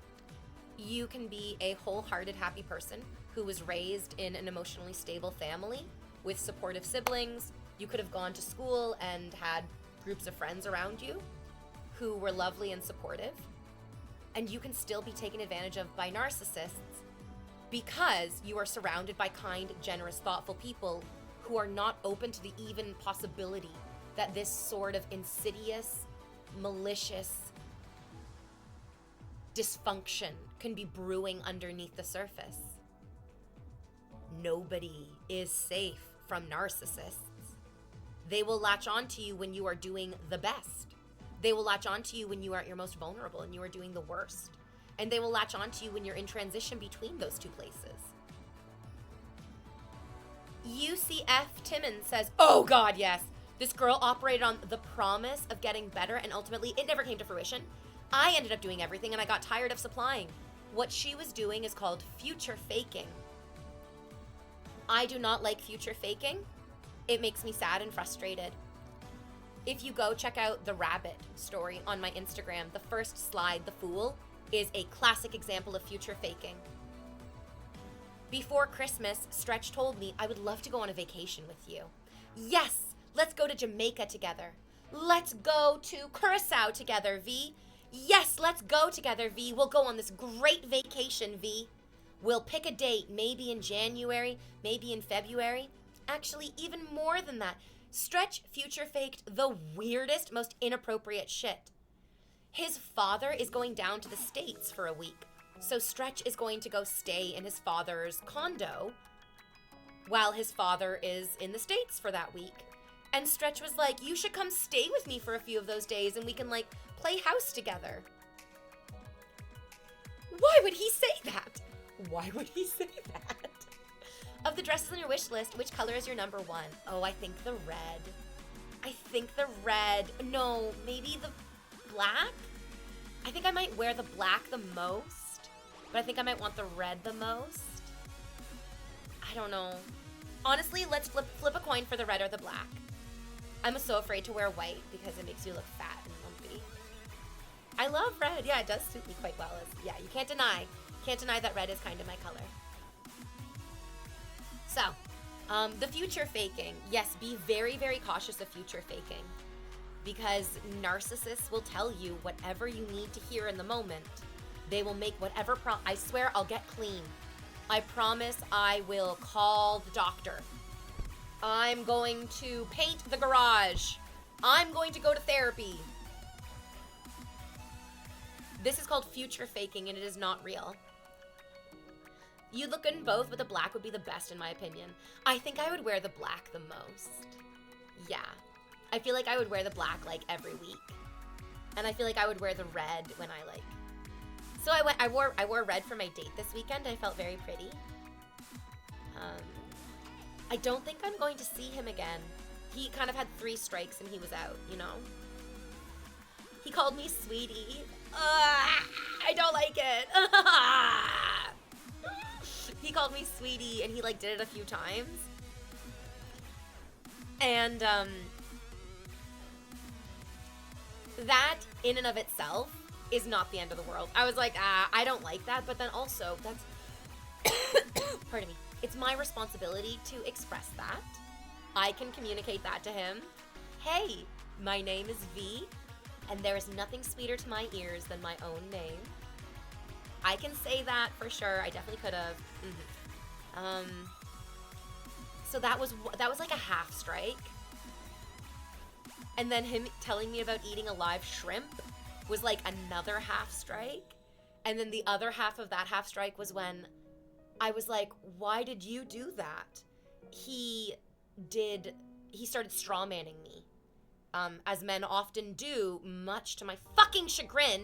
He started talking about the social context of eating live animals and about like the polite ways of engaging and like not having like an American-centric style way of thinking about things. And I was like, these are all straw men. This is not the issue at hand. I was like, I absolutely understand respecting social customs. I can completely understand being in another country and doing as the locals do. But we are talking about eating a live animal, and that is in and of itself what we are speaking about.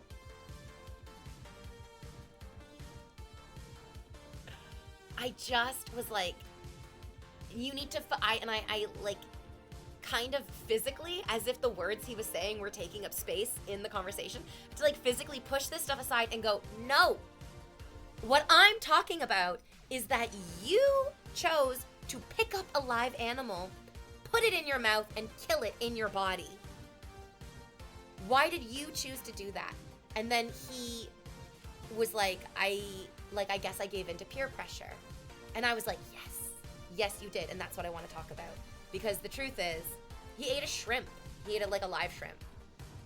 You guys, shrimps are bugs. You know what I mean? Shrimps is bugs. I don't think there's anything wrong with eating shrimp or eating bugs.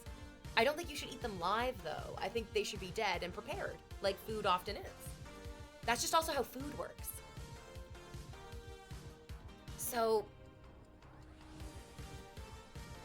what's difficult for me to sort of be careful about is this like slippery slope idea where I'm like, you ate a live shrimp. If I had children with you, you would let your boss molest them, which is a really crazy train of thought, but I can explain.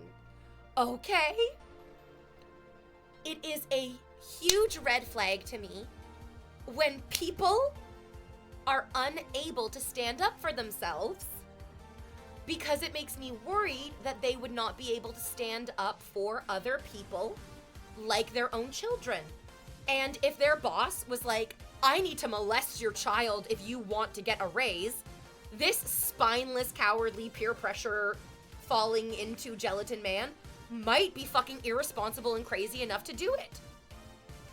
I know that eating a shrimp has nothing to do with letting your boss molest your children, but it is not good to be spineless in small ways, because it sort of unfortunately makes you feel like you would be spineless in big ways, which is very bad. I don't want big spineless and I don't want small spineless. I don't want a coward. Oh no, it's easy for me to stand up for others. It's so difficult for me to stand up for myself. Interesting. Interesting, Nathan. My love, we need to talk about that. Many of you probably feel that way, right? What's that about? You know that standing up for yourself also, you stand up for other people when you stand up for yourself, right? What if they don't stand up to you only, but they stand up to everyone else? Oh no, my partner must stand up to me. I must be told when I am making mistakes. Good God in fucking heaven. I don't want to be with somebody who's going to let me make mistakes. To whose benefit? Peer pressure and idol worship can lead to what you were talking about. I mean, that's like the fucking thing, right? If you can't stand up for yourself in the most minuscule ways, how are you going to stand up for your fucking children? How are you going to stand up for our fucking children? It kind of depends on how you eat the animal. If you bite their head off and you end the life instantly, it's very different than taking chunks. You know that animals are full of poo and pee and gross things, right? It is very unusual throughout vast iterations of human experience to eat an animal live. It is always, almost always, the humane thing to do to kill the animal first. Other animals eat live animals because they're fucking animals. But we're not actually animals. We can read books. This took a turn. What a white knight. Cowardice is fear, and fear is the mind killer. That's right, Awesome Sauce. I'm not sure small spineless equates to large spineless, but I can see where you're coming from. Why are you not sure that small acts of cowardice would not denote large acts of cowardice? How, like, where's your logic in displacing those things? Ian is standing up right now. Oh, Ian stands up so hard for me. What I really love about Ian is that at any opportunity he can find, he'll stand up so hard for me. What a good boy. Can you adopt me so I can legally call you mommy? No. I prefer you to illegally call me mommy. It's kinkier that way. She wants to be politely bullied in a cute way when she acting up. I mean, this is why, okay, so, I matched with this guy. I guess we'll call him the poet. He's a poet. He's, like, published books of poetry. So I matched with the poet. What's great is that the poet goes by his middle name. Because his first name is the same as my brother's. But honestly, that just makes me feel kind of like, oh, isn't that cute? Because my brother's name and my name, kind of, they have like matching meanings. I'm not telling you my name or my brother's name, but I will tell you what our names mean. My name means truth, and my brother's name means justice. So, like, truth and justice. It's so cute, so sweet, right? It's literally Law and Order. Dun dun. So this guy has the same name as my brother. That's not his fault. And I've also already fucked guys who have the same name as my brother. It's fine. I've gotten over it. They're not my brother. So it's great. It's totally fine. It's just a name. You're not my brother. A rose by any other name would smell just as sweet. And I would fuck it just as hard. He goes by his middle name. But then we were giving each other riddles. I wrote a riddle for, because people, so my name on my Tinder profile is V, but like, and my name on here is V, and my nickname is V. Like, I do go by V. You can call me V. If you call it out, I'm gonna respond to it. That is my name. But that's because my real name is like a V name. And I got kind of bored of people being like, oh, what's your real name? So I wrote a riddle. And I gave this guy a riddle. And he was like, okay, so when I matched with you, I had no idea you were a river bridge troll, and I had to solve this riddle. Gave him my name riddle, and then he wrote one for his. And I was like guessing each other's names, and I guessed his names right away and super fast. It scared him. He couldn't even get my name. He gave up. And then I told him, and he was like, oh, I probably could have gotten that if I tried a little harder.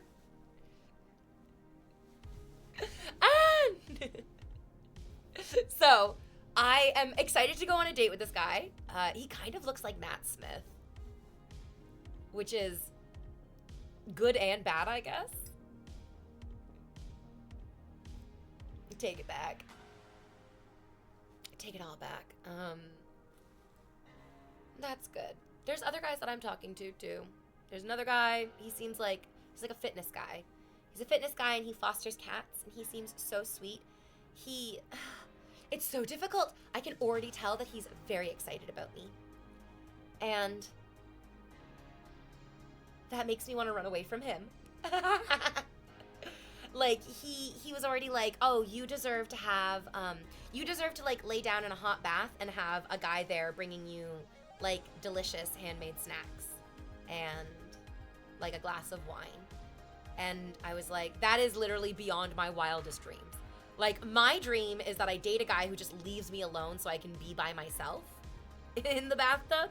The idea of actually dating a guy who would want to use his own time, energy, effort, and consciousness to then help my, like, private relaxation time be even more luxurious is, like, I can't even begin to believe that's possible or that I'm even worthy for it. And it makes me feel like this guy's an idiot and I shouldn't date him.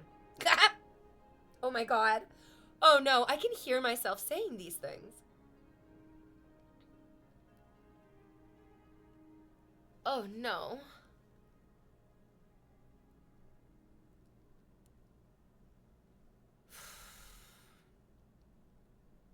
What's difficult is that when you are raised with, like, emotionally immature parents that are narcissistic and really self-involved or, like, hyper focused on work. Ugh.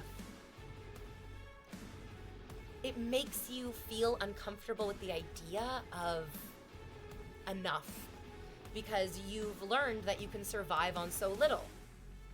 So the idea of actually having enough turns into a sort of, like, relative greedy excess. I'm like, oh, I'm so greedy for wanting to date a guy who actually wants to, like, join in on my fun, sexy, relaxing bath times. That's ridiculous.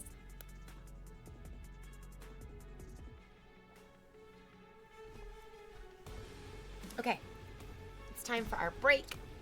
I'm ready for a break. I need to go fluff my hair again. Every minute that I sit here, it just... Did you guys know that hair is mostly on the back of your head? I want it to be all on the front. I want to cousin it. Yeah. Cousin it up.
Sorry, I clicked on starting soon. That's the wrong one. That's not the right one.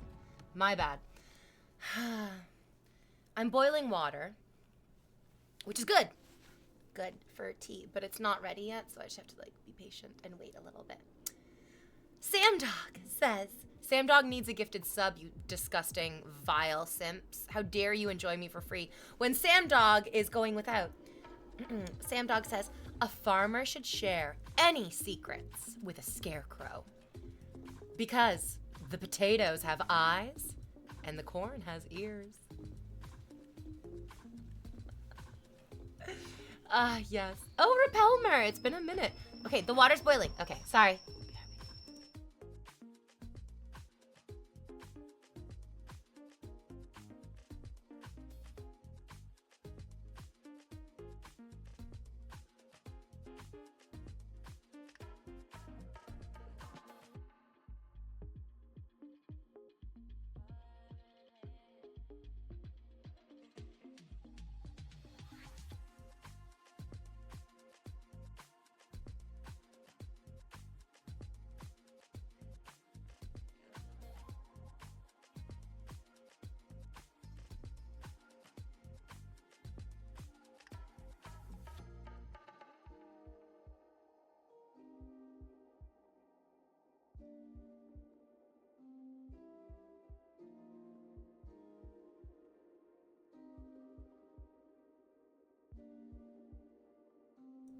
Okay, I have tea. It's ready. Well, like it's boiled, but it needs to brew.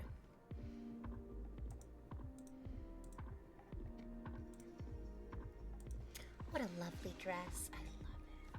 I love it. I love it. It's great. It like is so fun to twirl in.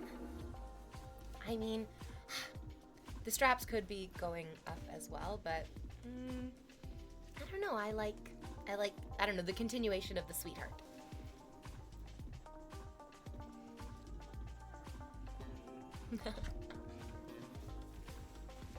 Okay. So that guy I was just talking about, the Matt Smith lookalike, he's watching right now. You guys can say hi to him. You guys can talk with him. You can ask him any questions you want. I'm sure he's paying very close attention to what you guys are saying. Dating is interesting. Dating is interesting. I went on a date this weekend with a nice man named Ray. And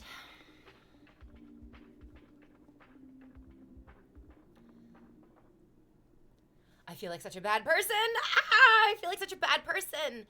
He really wants to see me again. I just don't. And I know that if I see him again, it is literally only going to be because he wants him. He wants it. It's what he wants. It's what he wants. It's not what I want. I don't want to see him again. I did not feel that like special spark. I didn't feel like I wanted to touch him. But then I'm like, girl, you are so used to narcissists. It is also entirely possible that this man is a wonderful, sweet, kind, excellent person. But because he's not manipulating me like I'm used to, I'm like, oh, I'm not feeling anything.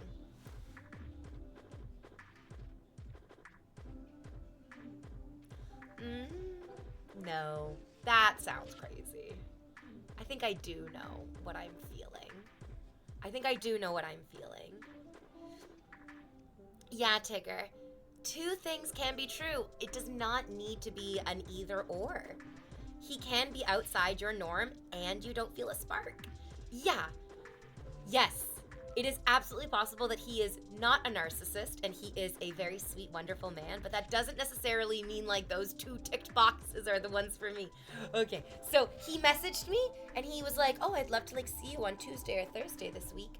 And so I say no. How do I tell him no? How do I tell him no? Because now I feel like I'm a narcissistic future faker where when we were like hanging out, when we were like on the date, to be honest, I did drink a little bit. And so I was feeling like very like happy and relaxed. I was like, I could see myself doing this again. And I was like, sure, we can go out again. Because that's truly what I felt in that moment. And then he like walked me home And I was like, oh, if he tries to kiss me, I think I'll cry. And then that's a sign, right? That's a feeling. That's not, yeah, I should listen to that. You can say that you enjoyed the X aspect of the date, but you don't see a future. That's the truth, and that doesn't say anything mean to him. I like that. Maudie, 1996. Were you born in 1996? Oh my god, I'm so much older than you. I mean, welcome, adult man. I don't mean to infantilize you. Infantilize? You guys, I need to remodel my bathroom immediately. Need to remodel my infantilized bathroom immediately. I don't think you have a basis anymore for what is normal to date. I think you need to find some kind of like palate cleanser. No idea what that would be. That's what I'm doing, John. That is what I'm doing. I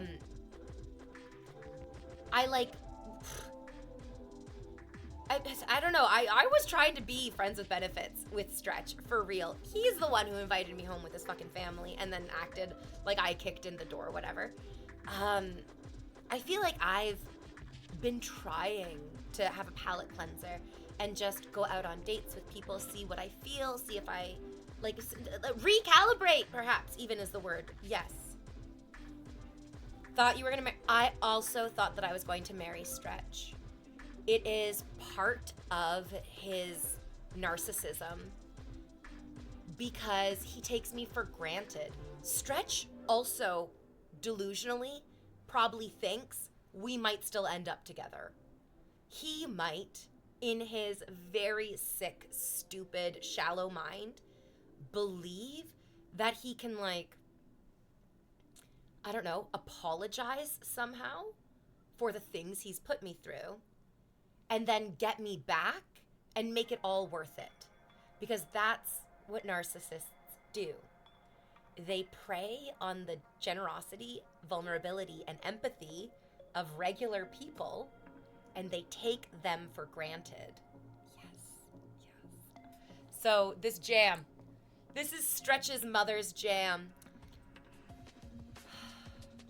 Stretch and his whole family and their dying mother made this jam, and he gave it to me literally as a symbol of the connection between me and his family, including his dead fucking mom.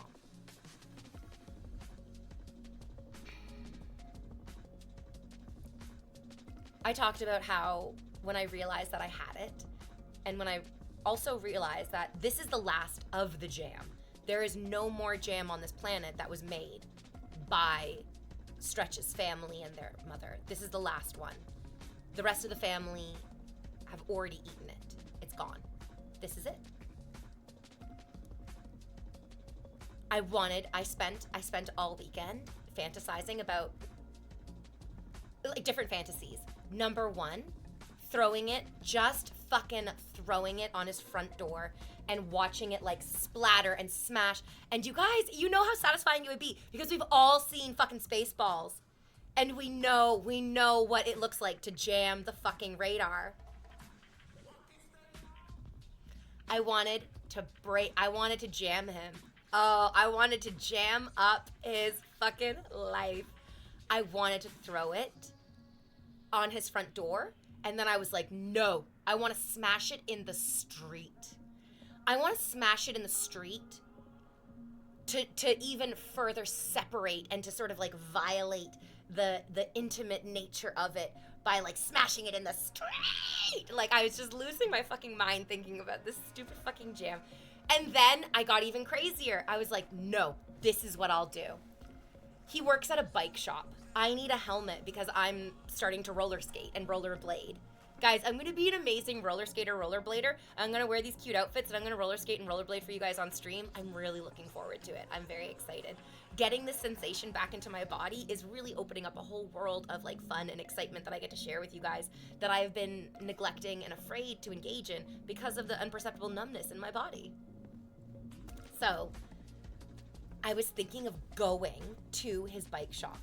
They don't know me. I never went to go visit them there. I was never invited because Stretch, as a narcissist, practices something called triangulation. You need to be deeply sensitive to when people are fucking triangulating you. It is the biggest red flag you can imagine when all the information that you're getting about other people is coming through one person. It's called triangulation. You remember last year the incredibly tense and vitriolic abusive situation with Stretch and his roommate.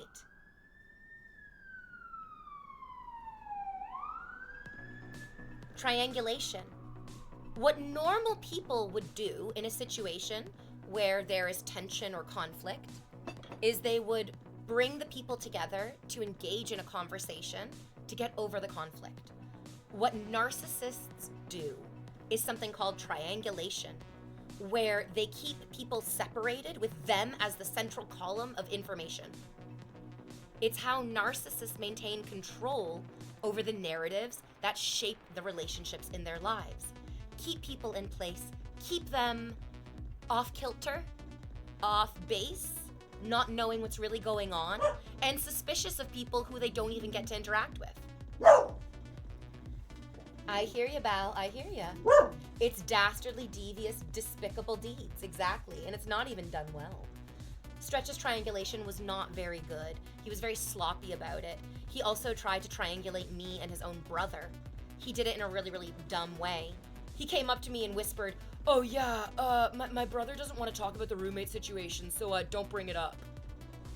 I mean, it's not gonna work if you don't say the same thing to your brother. So when his brother brought up the roommate situation, and I was like, "Oh yeah, it sounds really terrible, like, poor Stretch getting all of this hatred thrown at him." His brother was like, "Oh no, Stretch is the one who's been screaming and raging. Yeah, Stretch is giving it back just as good as he's getting it. You didn't know?" And then like went on with his day. Like you, so it's called betrayal blindness. You will be blind to the betrayals of the narcissistic person, whether they're happening to you or to other people. You're just completely blind to it because it is incongruent with the narrative that is being woven around you by the narcissist.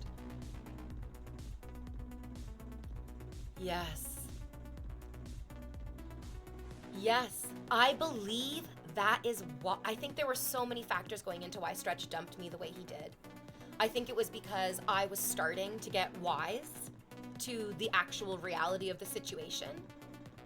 Because Stretch kind of heard that part of the conversation. Stretch couldn't help but notice that we were talking about the roommate situation and that all of a sudden I was being given a lot more information than he was comfortable with.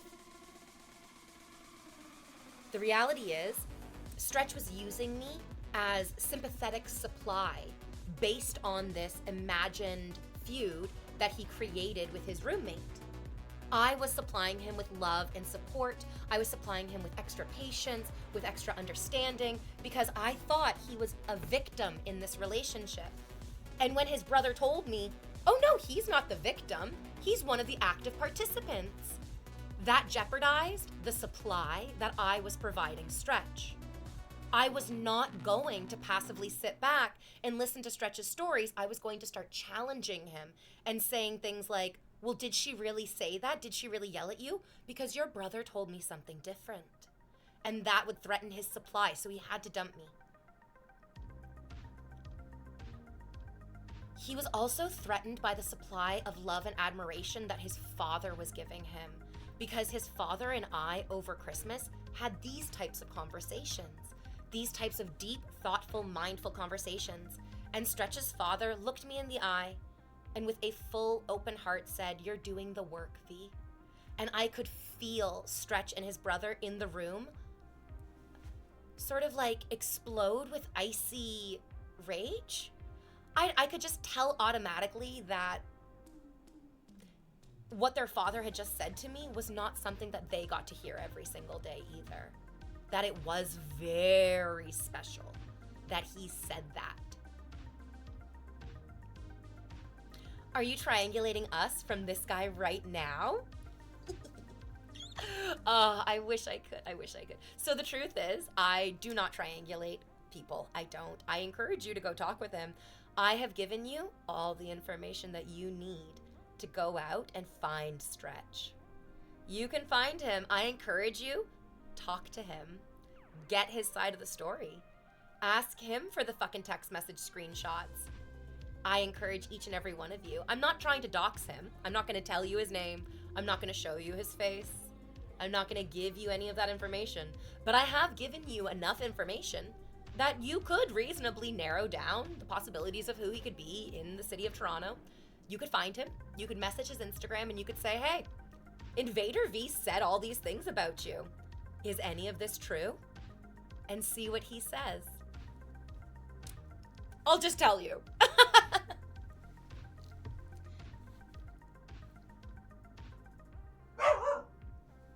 Oh, my dog's more talkative than he would be. He won't answer you.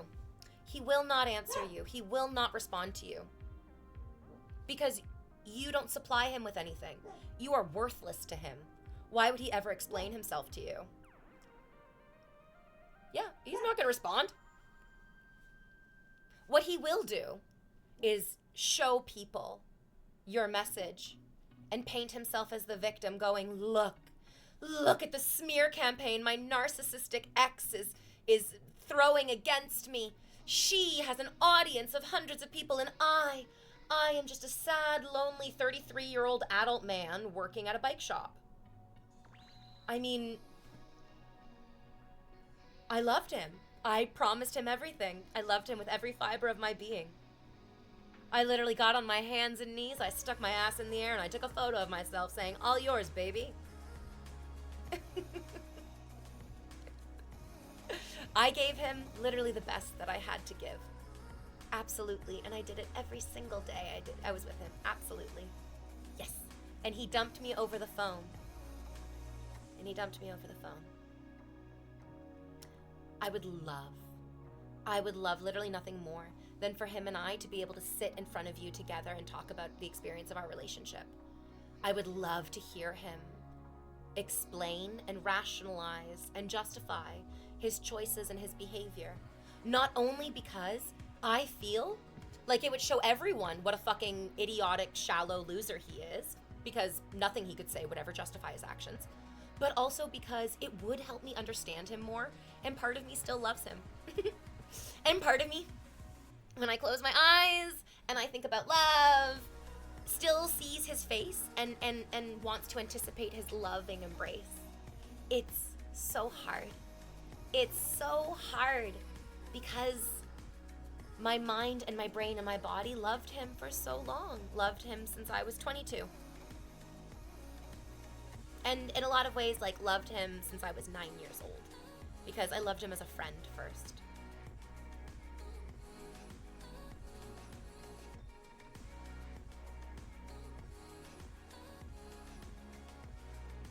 I don't want to hurt him. That's why I didn't throw the jam. That's why I didn't go to the bike shop pretending to just be there to buy a helmet and secretly, subtly explain to his coworkers how I was so viciously cast aside after being lied to so consistently. And then I would leave the jam for him. That was my plan. That was my psychotic daydream this weekend. That I would go into the bike shop and I would just be like, hi, I'm learning how to roller skate. Yeah. I grew up with really abusive parents and I've unfortunately had to date a bunch of abusive guys. I actually just got dumped by one of the most viciously abusive guys. And the people at the bike shop would be like, oh my God, that's so terrible. Who would ever do that to you? And I would go, oh, you know what? Narcissistic people come in all shapes and sizes. They are right under your nose and you might not even be able to tell. Thank you so much for your help. And then I buy my bike helmet and I go, oh, by the way, if you want to return this to Stretch, that'd be great. And there would be a note attached to the jam that says, this jam was made with love, something that you will never understand. The grace to return this to you is greater than you will ever deserve.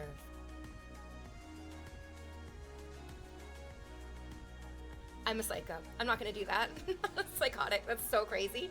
Those poor people. And you know why? Because the people at the bike shop do not deserve to be, involved in this.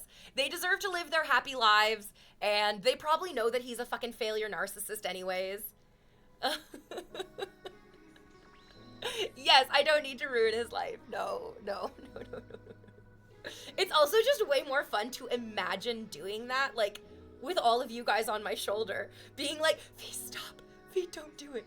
V, don't do it. And I'm like, I'm gonna do it. You can't stop me.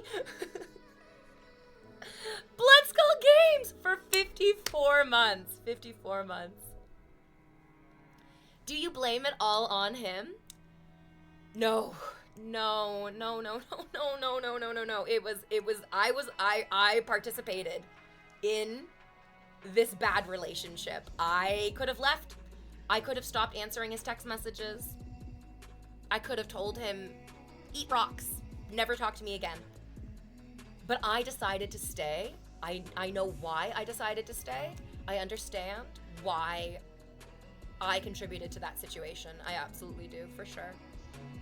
Not happy about it, not pleased.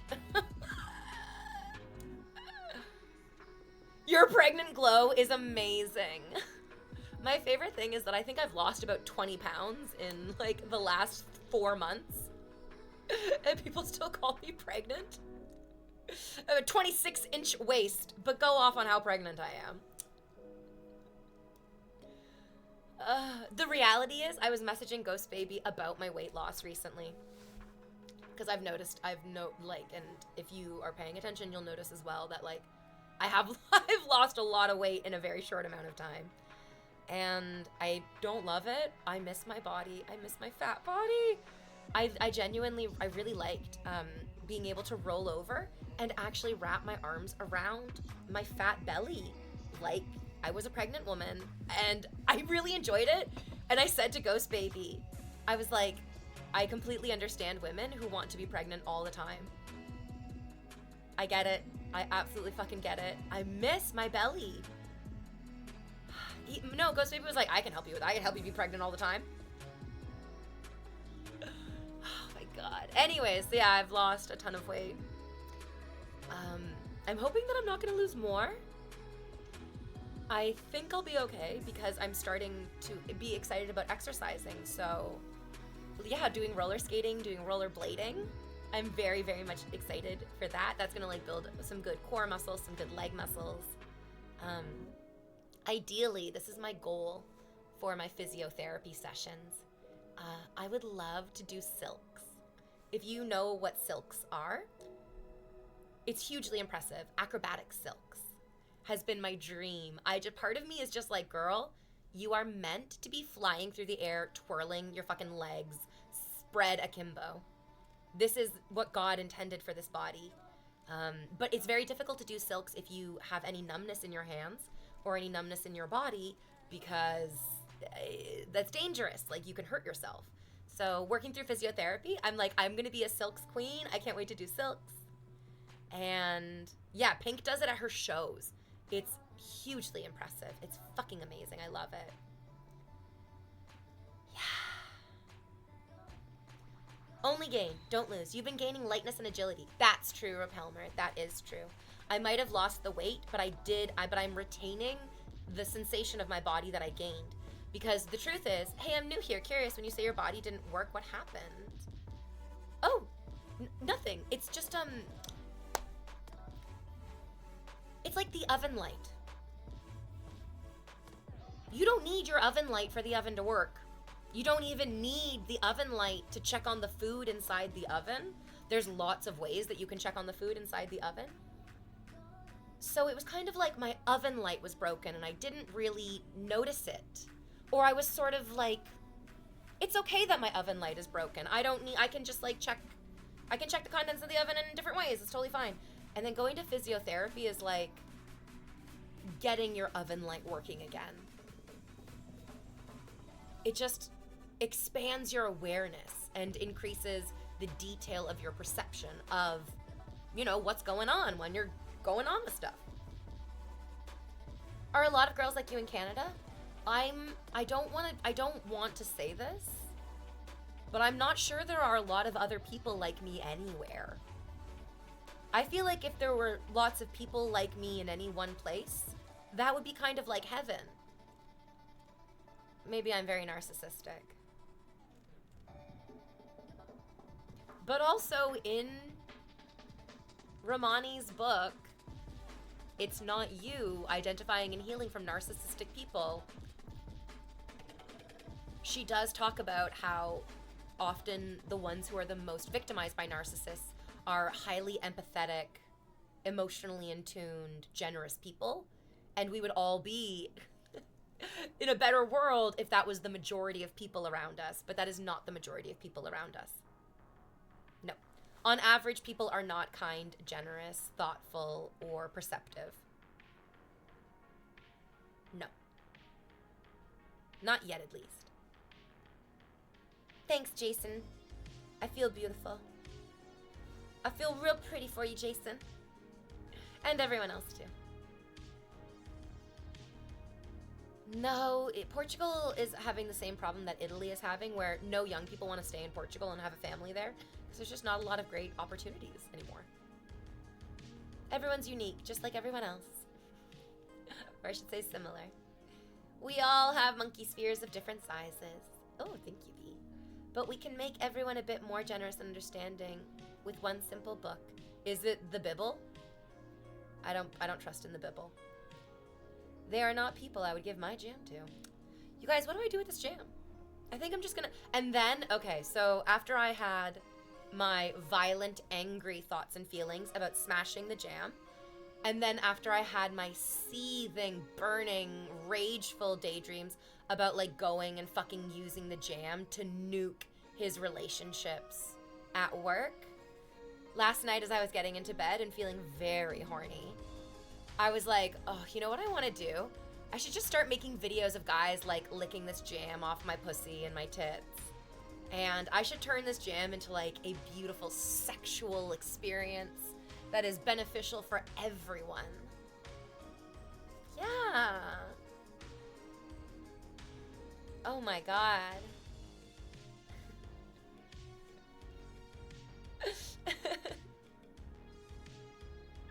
But what kind of jam is it? I think it's strawberry jam. It looks like it has, like, strawberry seeds in it. Oh, no. Everyone needs to read the book Adult Children of Emotionally Immature Parents, of course. Oh my god, there's a lot more than just that. There's a lot of books. There's a lot of books that we gotta read. Well, that's gonna be a yeast infection and a half. Oh, no it isn't. No, that would be fine. I mean, like, there's a huge difference between licking jam off of somebody's pussy and jamming jam into somebody's vagina. We're not doing one of those, obviously. This is a weird question, but do your legs work? Like, are you just becoming unparalyzed now with therapy? My legs do not work. These are just for show. Yeah. Just kidding. I actually do my entire stream standing. There's a hole in this seat. I'm standing up, and these are like mannequin legs that just sort of like sit in front of my torso. Yeah, it's crazy. I'm standing. Actually running on a treadmill. Yeah. You can watch that stream on Chatterbait.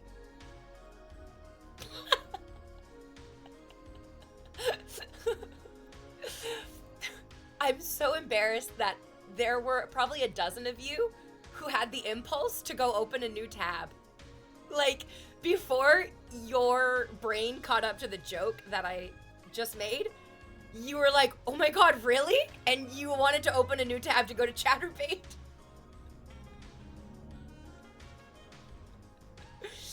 I love you guys. I love you guys. I love you guys. Licking the jam out of a girl, I haven't tried, but eating Maltesers worked well. Yummy. Yikes. Nice, my boss's boss has a prosthetic leg, but it doesn't look like that. Like I said, I'm new here. It makes sense. No way your legs are that good. This whole room is just moving. V uses her leg to walk the whole setup. It's really impressive you're rollerblading on brand new legs. How do you spell amputee? As if that has not been your favorite pornography category for the past 6 years, you nugget porn enthusiast. Wait. Are we not already on Chatterbait? You know what's great is I have really beautiful tits. And I feel like I could have been famous and successful just off of my tits. But maybe that's like, you know, I'm holding that back. Yeah. Holding it back. For when I need to get real famous and pop out the tits. In a video game, chat. In a video game. Please, whoever actually closes Chatterbait. Am I right, guys? Guys?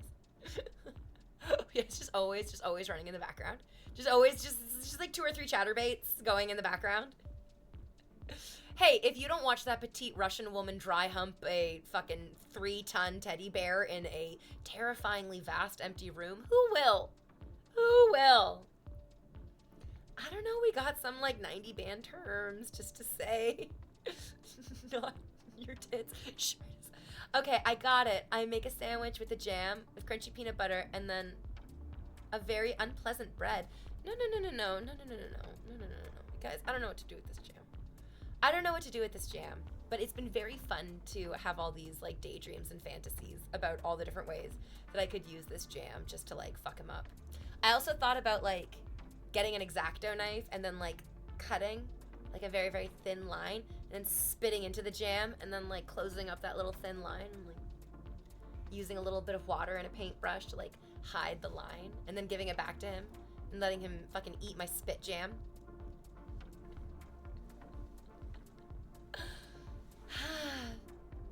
These vengeful fantasies are a product of being horribly taken advantage of and feeling violated. Feeling so violated. Like, he didn't just look me in the eye and say, "You're my family." He literally gave me like precious gifts that connected me to his family. And his words and his actions are so fucking psychotic in their inconsistency. No wonder I'm full of all these like ridiculous, vengeful daydreams. It's the healthy way that the mind works through anger and sadness, I think. I was gonna say throw it all over his car, but does he drive? Yeah, him and his brother have a really nice car that their daddy bought for them. The sooner you give it away, the sooner you can move on if you want. That's very true as well. That's very true as well. I can just eat it and let it nourish me like it was meant to, and then it'll be gone. Yeah. Bruh. This is the boring answer, but maybe you should just throw it out or give it to somebody else. And that's not a boring answer. That's a thoughtful, compassionate answer. It's not just thoughtful and compassionate for Stretch, but it's thoughtful and compassionate for me. Absolutely. Moderators, can you please ban this fucking moron in chat who's really ruining the vibe? Yeah. I don't know if I want to eat it. I don't know if to be honest, the idea of putting it anywhere near the like inside of my body. Oh no, I was thinking of the other guy who really weirdly was like, "Do you have COVID?" Like, dude, please shut the fuck up. Every word out of your mouth makes you more repulsive to me. Thank you. It's hard to hear, but moving on really is just the best choice. Yeah. Give it to Stretch's brother, and then say nothing to either of them. Let his mind wander. No, his brother's also, I mean, let's just look at the facts. His brother is a 35-year-old man who's living with 2 roommates and has had a girlfriend for 3 years.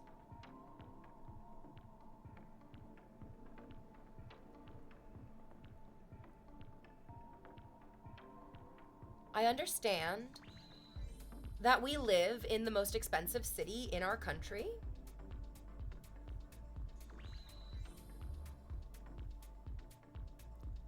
But for my values, there is no way to look at that situation and see it as anything other than an absolute failure.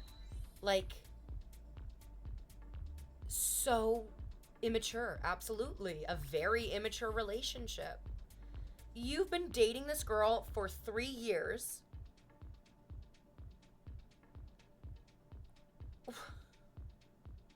Tomato Brew, I adore you. Thank you.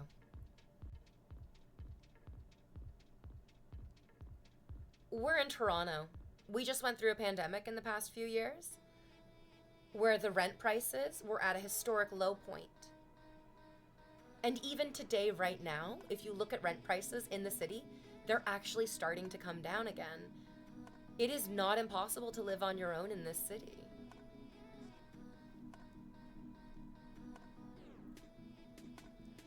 Would it be better if he was just like a lonely hermit without roommates?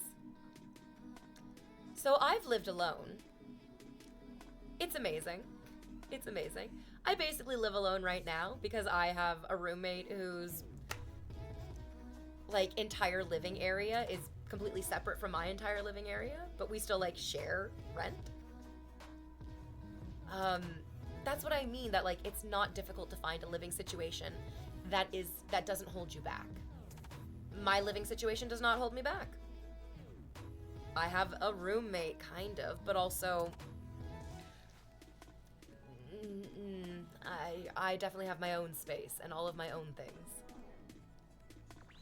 Yeah. Like most adults do. Thoughts on those of us who have you on in the background, on another monitor, the sound off, just something beautiful to look at occasionally, like a temporarily changing piece of art? Technically facts. Enjoy your ban. I don't really understand why you would speak to me that way, and I hope that this consequence of your poor actions will inspire other people to not be so stupid. I live on my own, but sometimes I think about getting a roommate just to save money.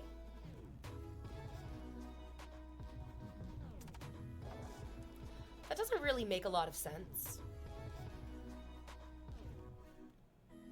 to be honest. It doesn't really make a ton of sense. Having to live with another person intrinsically means living and making choices about your life with that other person as part of it. And if you guys like that and if you want that, then that's obviously what you can do. Yes. Yeah, you're saving money to deal with somebody else's problems doesn't make sense to me. I don't actually care that much about money. I find it worth it to like work my little ass off and sell feet pictures to be able to like live alone basically, but still have somebody close enough so that in case any of you crazies on the internet show up, I have like a big, tall, handsome man who's my gay roommate to tell you guys to fuck off. That's right, Mikey. You've been here for 7 months. Welcome back.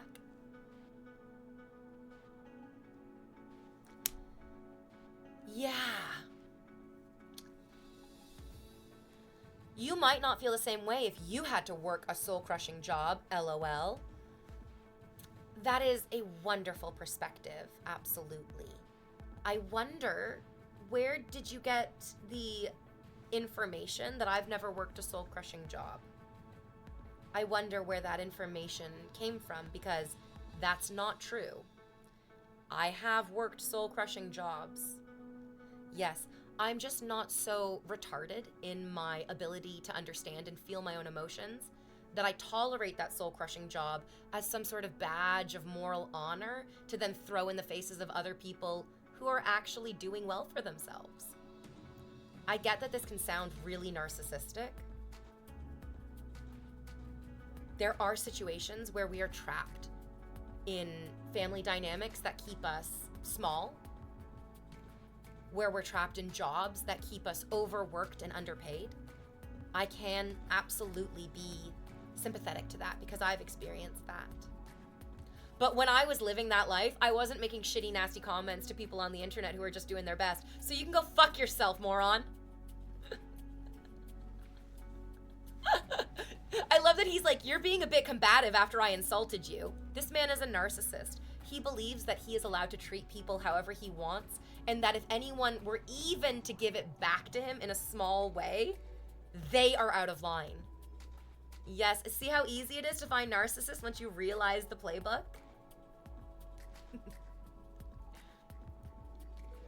Fuzzy Bastard says, you're a wonderful perspective.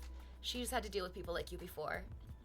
Just get a different job, LMAO. The reality is, most of us can get different jobs because very few of us are working at the same job that we had as a teenager. It's not crazy for anyone to say you deserve to be appreciated in your work. But it's not fair for anyone to also turn around and be like, Life's hard for me, so you're not allowed to complain. No. Yeah. I think I just heard a psychologist on YouTube say up to 1 in 6 people are narcissists. That's a low estimate, I would say. I feel like it's 1 in 5. I really do feel like it's 1 in 5. I feel like you can meet 4 normal people, and that 5th one is gonna be a fucking weirdo that you should not be involved in. Or with. V, what do you think came first? Your idiosyncrasies? Or you living alone long term? Maybe which led to the question? Repelmer, I feel like you're sort of trying to dip your toe into a pseudo-intellectual question, but I really feel like you just asked me, V, what do you think came first? Oranges on trees, or perhaps dolphins in the ocean? And it's like, okay, well, those are both things, but you're definitely trying to equate 2 random things that have nothing to do with each other. Having a soul-crushing job is not some war medal. Everyone's had jobs that they do not like. Sorry, that doesn't give me something up over anyone else. Yeah, everyone has had shitty jobs. Absolutely. This was a shitty job when I got canceled. When I came on here and I had a narcissistic rant about it's just $5 fucking, and if you feel like a Twitch streamer doing a call to action for you to pay them is inappropriate or rude, I think you're inappropriate and rude, and I'm gonna treat you that way. And when I got canceled for that, this job was not fun or easy. I don't think anybody would say being canceled is fun or easy. But I kept coming. I kept showing up. I didn't leave.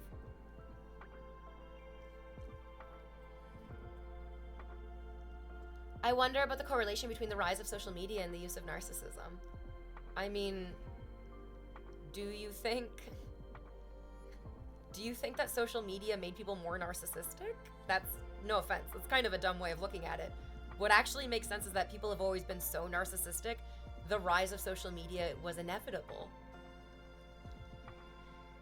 Every single person on the planet has wanted to be able to shove in the faces of their enemies their good success, whether they're a narcissist or not. The percentage of people with narcissistic personality disorder, that's not what we're talking about, Asian Invasion. That's not what we're talking about at all. You do not need to be diagnosed with narcissistic personality disorder. That's a mental illness. That's not what we're talking about at all. That's something completely different. That is, like, I feel like we're talking about the thing that, like, some people choose to remain unvaccinated and be breeding grounds for toxic, vitriolic germs. Some people choose that. They make that choice. Other people can't help but not get vaccinated, and they are unwilling participants in the spreading of this vitriol. But most people are just fucking regular people. But they're also kind of cowards, and they're afraid of being taken advantage of by narcissists, so they're not going to stand up for you. The answer is dolphins. Yes, that's true, North Countryman. Dolphins did come before oranges. We social engineered, or genetically engineered rather, oranges. I'm a weirdo. Nature made dolphins. But maybe I'm not a narcissist and entered accidentally before. Why are your legs so shiny? Can we ban the people who are obviously not old enough to be here? Thank you. No, I had someone ask me this question before, and I hadn't considered it like that before. I thought it was interesting. It's great that you thought it was interesting, but what you said to me made no sense. So maybe the question that they asked you was different than the question you asked me. You were right for the record, Queen. I know, Toady, I know. You tell him, V. Here in the US, we have 8.1 million available jobs. People here, at least, are just lazy. Now, having an available job that doesn't actually pay you your worth doesn't make people lazy. That's not true at all. That's not even close to true. Yes, there are available jobs, just like there are available holes that you could bury your head in the sand with. That doesn't mean that it's a good thing for you to do or that we should be doing those things. Here's a question. Oh yeah, from this genius. What separates having pride/healthy ego from narcissistic behavior? I don't know. What is the difference between using a hammer to build a birdhouse and using a hammer to murder somebody in cold blood? I literally, like, it's so It's so nuanced. That's such a good question. Wow. That, you know what I really love is these real head scratchers. What is the difference between having a healthy sense of pride and awareness and being a narcissist? I don't know. They're so enmeshed. It's very difficult to find the difference between it.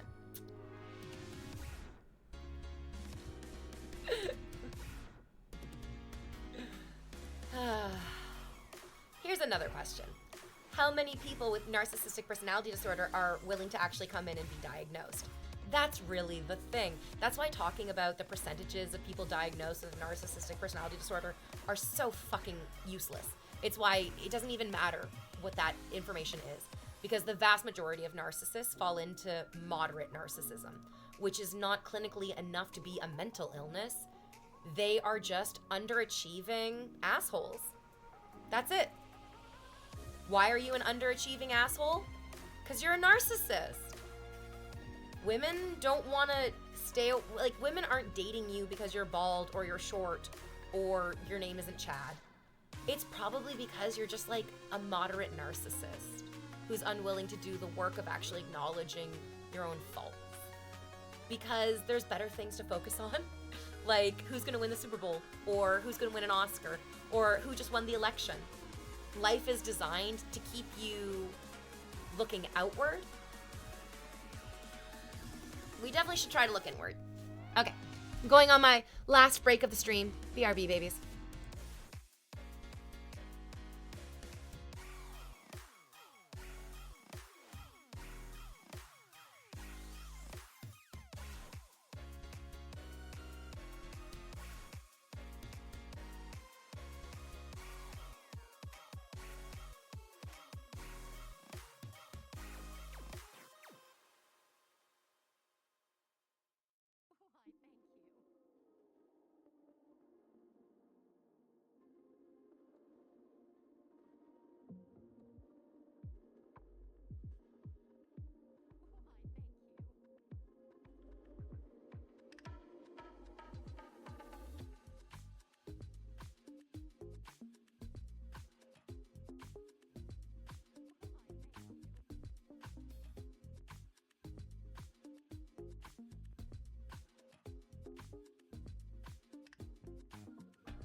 Okay, I did it. I gave you your jerk off material on Instagram.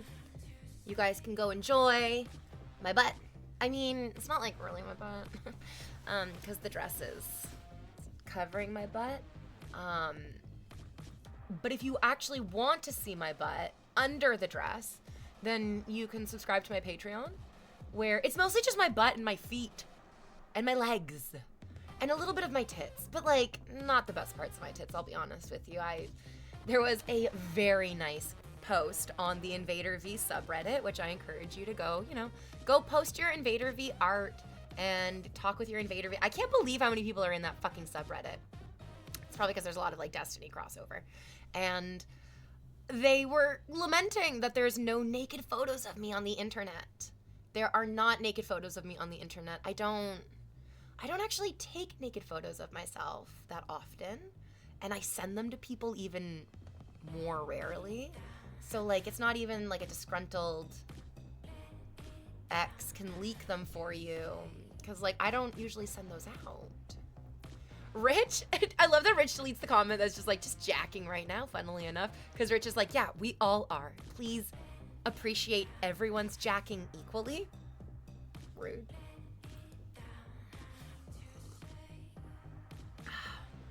So, all this is to say, there are not naked photos of me on the internet, but there are lots of very sexy photos of me that you can enjoy fantasizing about stepping into yourself. I don't find anything wrong with that. I get kind of angry when people try to demonize this. I'm not saying that porn addiction is good. I'm obviously not arguing for porn addiction in any way, shape, or form. But I also recognize the intrinsic value of being able to look at a real person and be excited by your desire, be excited by your feelings, be excited by the neuron activation that you get from a real person. Because, oh my God, you guys. AI is getting so scary. I would actually love to hear your individual horror stories about interacting with AI. It's pretty crazy, the things that are happening. Apologies, I'm just responding to you. I thought it was funny. The truth is, like, we've had guys make that joke like 8 million times before. So it's a little bit like that joke was funny the first 800 times. And now it's like, okay, yeah, we know. The truth is, you are funnier than that joke, and we can already tell. So how about you step more up into your authentic self? Oh wow, your whole Instagram stories from 13 hours ago to now is a trip. I had a really fun, relaxing Sunday. I woke up, I made myself some tea. I was reading all morning, and then in the afternoon, I got super horny, so I put a butt plug in, threw on the nipple clamps, grabbed the magic wand, and like made myself come so hard. It was amazing, a perfect Sunday. It was so lovely. And then so imagine my delight when all of that energy has been put out into the universe, and then I get it back, and I get that message from that guy. It's so funny. Can one of the moderators type it for me in chat so I can, because what that man wrote is so beautiful. It's so many different things. He said that his girlfriend broke up with him because he was watching my stream while she was sucking him off. And then he jumps to, it's 5 hours later, and my cock has never been so like raw and sore, perhaps he said. And then he was like, I didn't even stop while she was like raging around the house, grabbing all of her stuff in the like the post-breakup chaos. And then he shifts gears and he said, truly, I think one of my favorite phrases I've ever had the exquisite pleasure of reading about myself. He said, my ass and thighs are disrespectful.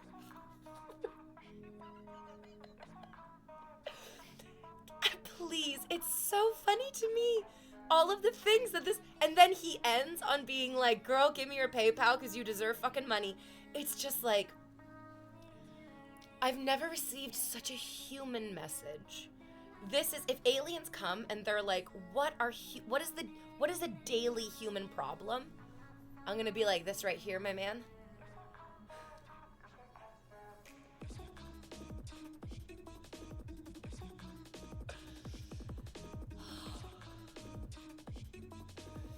Disrespectful. Disrespectful ass and thighs. Disrespectful ass and thighs. What a fun thing for him to say. Moderators, we can go ahead and ban that guy who got caught by the bot. A pay pig just subscribed. I hate you. I hate you. I hate you so fucking much from the depths of the marrow of my bones. I hate pay pigs. I fucking hate people who self-identify as pay pigs. I think you are everything that is wrong with this world. As a hard-working, erotic e-girl supreme, I despise revolting, useless, disgusting sponges that call themselves pay pigs without actually following through. You are narcissistic, abusive manipulators. You try to make people think that you're the victim because, oh, I just want to give this pretty girl all my money. That's not what's happening. These people are getting off on the idea of dangling a fucking $5 bill in front of a woman who looks like me. Go fuck yourself. Fuck you. Fuck your whole fucking business. Get wrecked. I'm not a fan of people who call themselves pay pigs. Do you see how all the leaders on my leaderboard are not pay pig usernames? And this worthless fucking moron. Don't even... How dare you have the username pay pig come into InvaderVie's stream, gift nothing. It is incongruent. It is manipulative. I am calling you out on the disconnect between your actions. Sorry. Real pay pigs actually pay streamers. They don't just have a username like that tries to grab attention.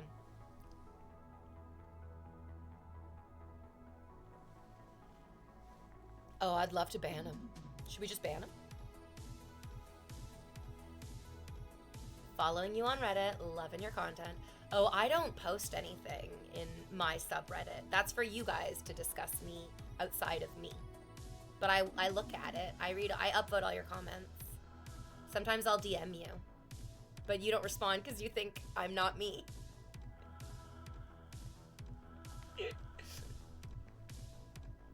Maybe his name is just Apay and he's a little chunky. Oh my god, I love you, Timmons. Timmons, you are so sweet, so kind. Nope. Oh, wow. And then he does 5 gifted subs. This is offensive because I obviously did not put in the minimal effort to show up for you on stream today. There have been people in chat who have been respectful, engaging, and contributed to the stream in meaningful ways without having vile, attention-seeking usernames like that. And then, exactly, and then to only do 5 gifted subs, it really is weaponized mediocrity. It's offensive in the face of somebody who's actually giving their all. It genuinely is. It actually is. I'm not just being a narcissistic, entitled bitch. I steamed this dress. I keep this dress in a special place, in a special box in my room. These are my streaming shoes that I keep nice for you. I did my hair, I did my makeup. I did not phone it in today, and I won't accept anyone else phoning it into me because it would cheapen the effort that I know I am worthy of. It cheapens the effort that Brandon and Tomato Brew have given the stream. Please do not cheapen yourself, nor the people I care about. Queen, how much for the spa day near you? I owe you on Stretch's behalf. Probably about 250 Canadian dollars. That's a lot, my dear. That's a lot. That's an expensive, like for a full, good quality spa day, because I'm also including a tip in there as well, in the 250 Canadian dollars. That's so much money, my loves. That's so much money. I don't expect any one person. This is the message that I got on my Instagram, which is maybe my favorite thing. My girlfriend broke up with me because I was watching your stream while she gave me head and she noticed. Now 5 hours later, my dick is swollen and hurts like shit, but I never came this hard before. Didn't even stop when she went ravaging my house while packing her shit. Also, I know I don't need to tell you about your body, but I know it is mind-boggling. Exactly, North Countryman. Exactly. I love that you just had to get him off the leaderboard. I love you, North. Exactly. Do not let that worthless idiot besmirch this beautiful leaderboard that is actually full of generosity, kindness, thoughtful endeavors. Like, it feels lovely. Oh my god. Can I point out the fucking outrageousness of, in the middle of this guy's message, he has the presence of mind to say, I know that you don't need me to tell you about your body. To be honest, that mindfulness is so fucking amazing. He didn't need to write that. He didn't need to say, I don't need to tell you about your body, but he truly, in the easiest way, maybe the most natural way imaginable to him, acknowledged that he even understood that he was overstepping, but still felt compelled to express himself. I think that's what takes this message into art. I think that's what takes it into art. He is like, to the detriment of both of us, I am going to communicate this. But he did it with trust that I love it. Oh my god, what an incredible... And then that's really the thing, that message cost him no money. That message cost him absolutely nothing. But each and every one of you is going to masturbate a little bit harder to me because he sent me that message and because I shared it with you. It is a gift from him to me to you. That transference is literally transcendent in our lived experiences. You had no idea that you were going to be so turned on by this man's respectful catcalling of me. But here we are, in the thick of it, together. And baby, you know it's thick.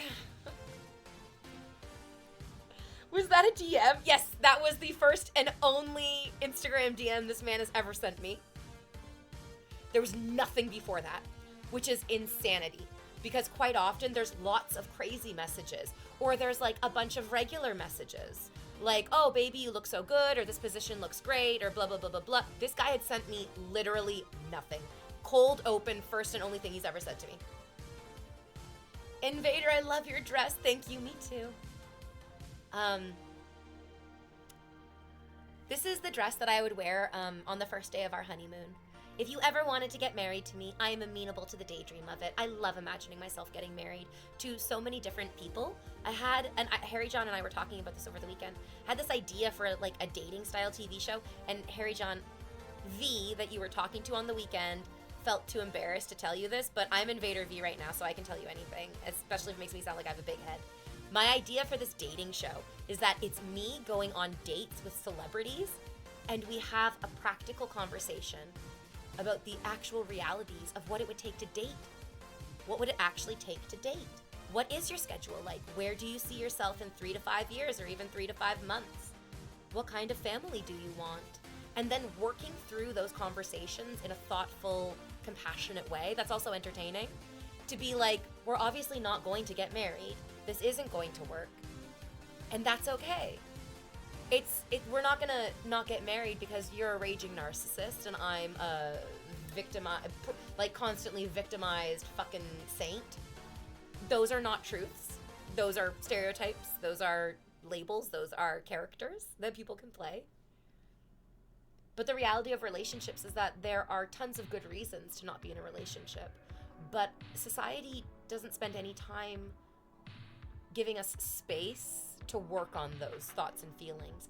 It really is just like, by the end of this 30-minute segment, you better have fucking changed your life for the better. Otherwise, I don't get that thrill of, I don't know, reality TV. I'm surprised that you check your Instagram DMs. I love reading your responses to my Instagram stories and to the things that I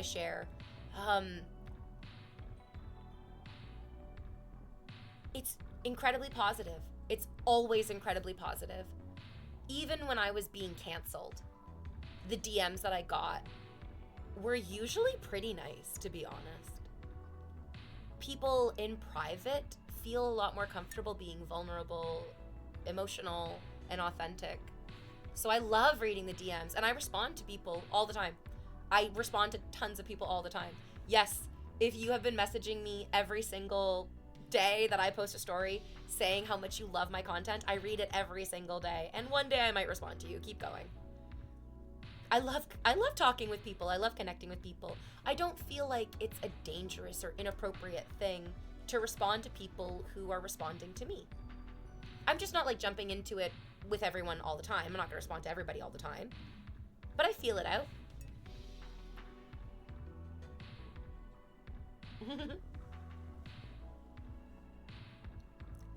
Oh, I just love reading the unban requests. I don't read those. Rightus. I would Rightus, my challenge to you is to use the unban requests to create art. I don't know if that means you take the individual quotes from some of them and you put them into a book, sans context, for people to enjoy, or if you turn it into a 5-minute stand-up comedy routine, or if you turn it into like a thoughtful book about like what it means to be an internet moderator in the 21st century. I think that it's okay that bad things are going to happen to us, which feels like a very sick and stupid thing to say. But I think it's okay that bad things are going to happen to us because we have each other to support one another, and we have the ability to create something new out of that pain. A lot of people don't have that. But I think we do. I feel that in our stream. And if you look at the viewer count over time, you can see that it's not just a feeling that I'm having. The longer I sat here and the more I was speaking, the more people came and joined in on the conversation. They're not just doing that because I'm pretty. I'm not that pretty. No one's that pretty. I think it's because there is something about you and me and our minds and bodies and brains connecting in this parasocial but authentically biological way that I think is special. I really enjoy it. I love it. I love that in our human history, on the history of this planet, these types of connections that think about this. I want you to imagine how many people are watching right now, and I want you to place them all over the globe as single bright lights. They're everywhere. There are some that are so close to you. There are some that are near your family from your hometown.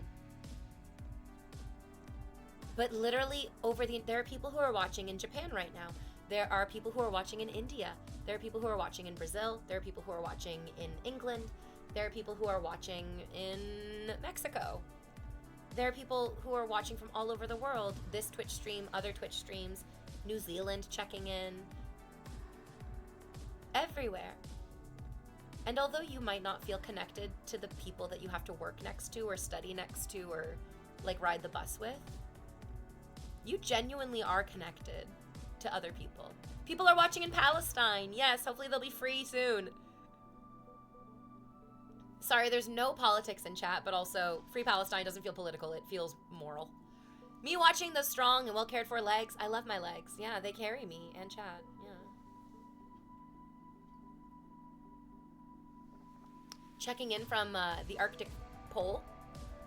Wait, like the Arctic Pole or the Antarctic Pole? Because the Arctic Pole is above us in Canada. That's where Santa lives. And there's no penguins there. Do you mean the Antarctic? At the bottom, where all the penguins live?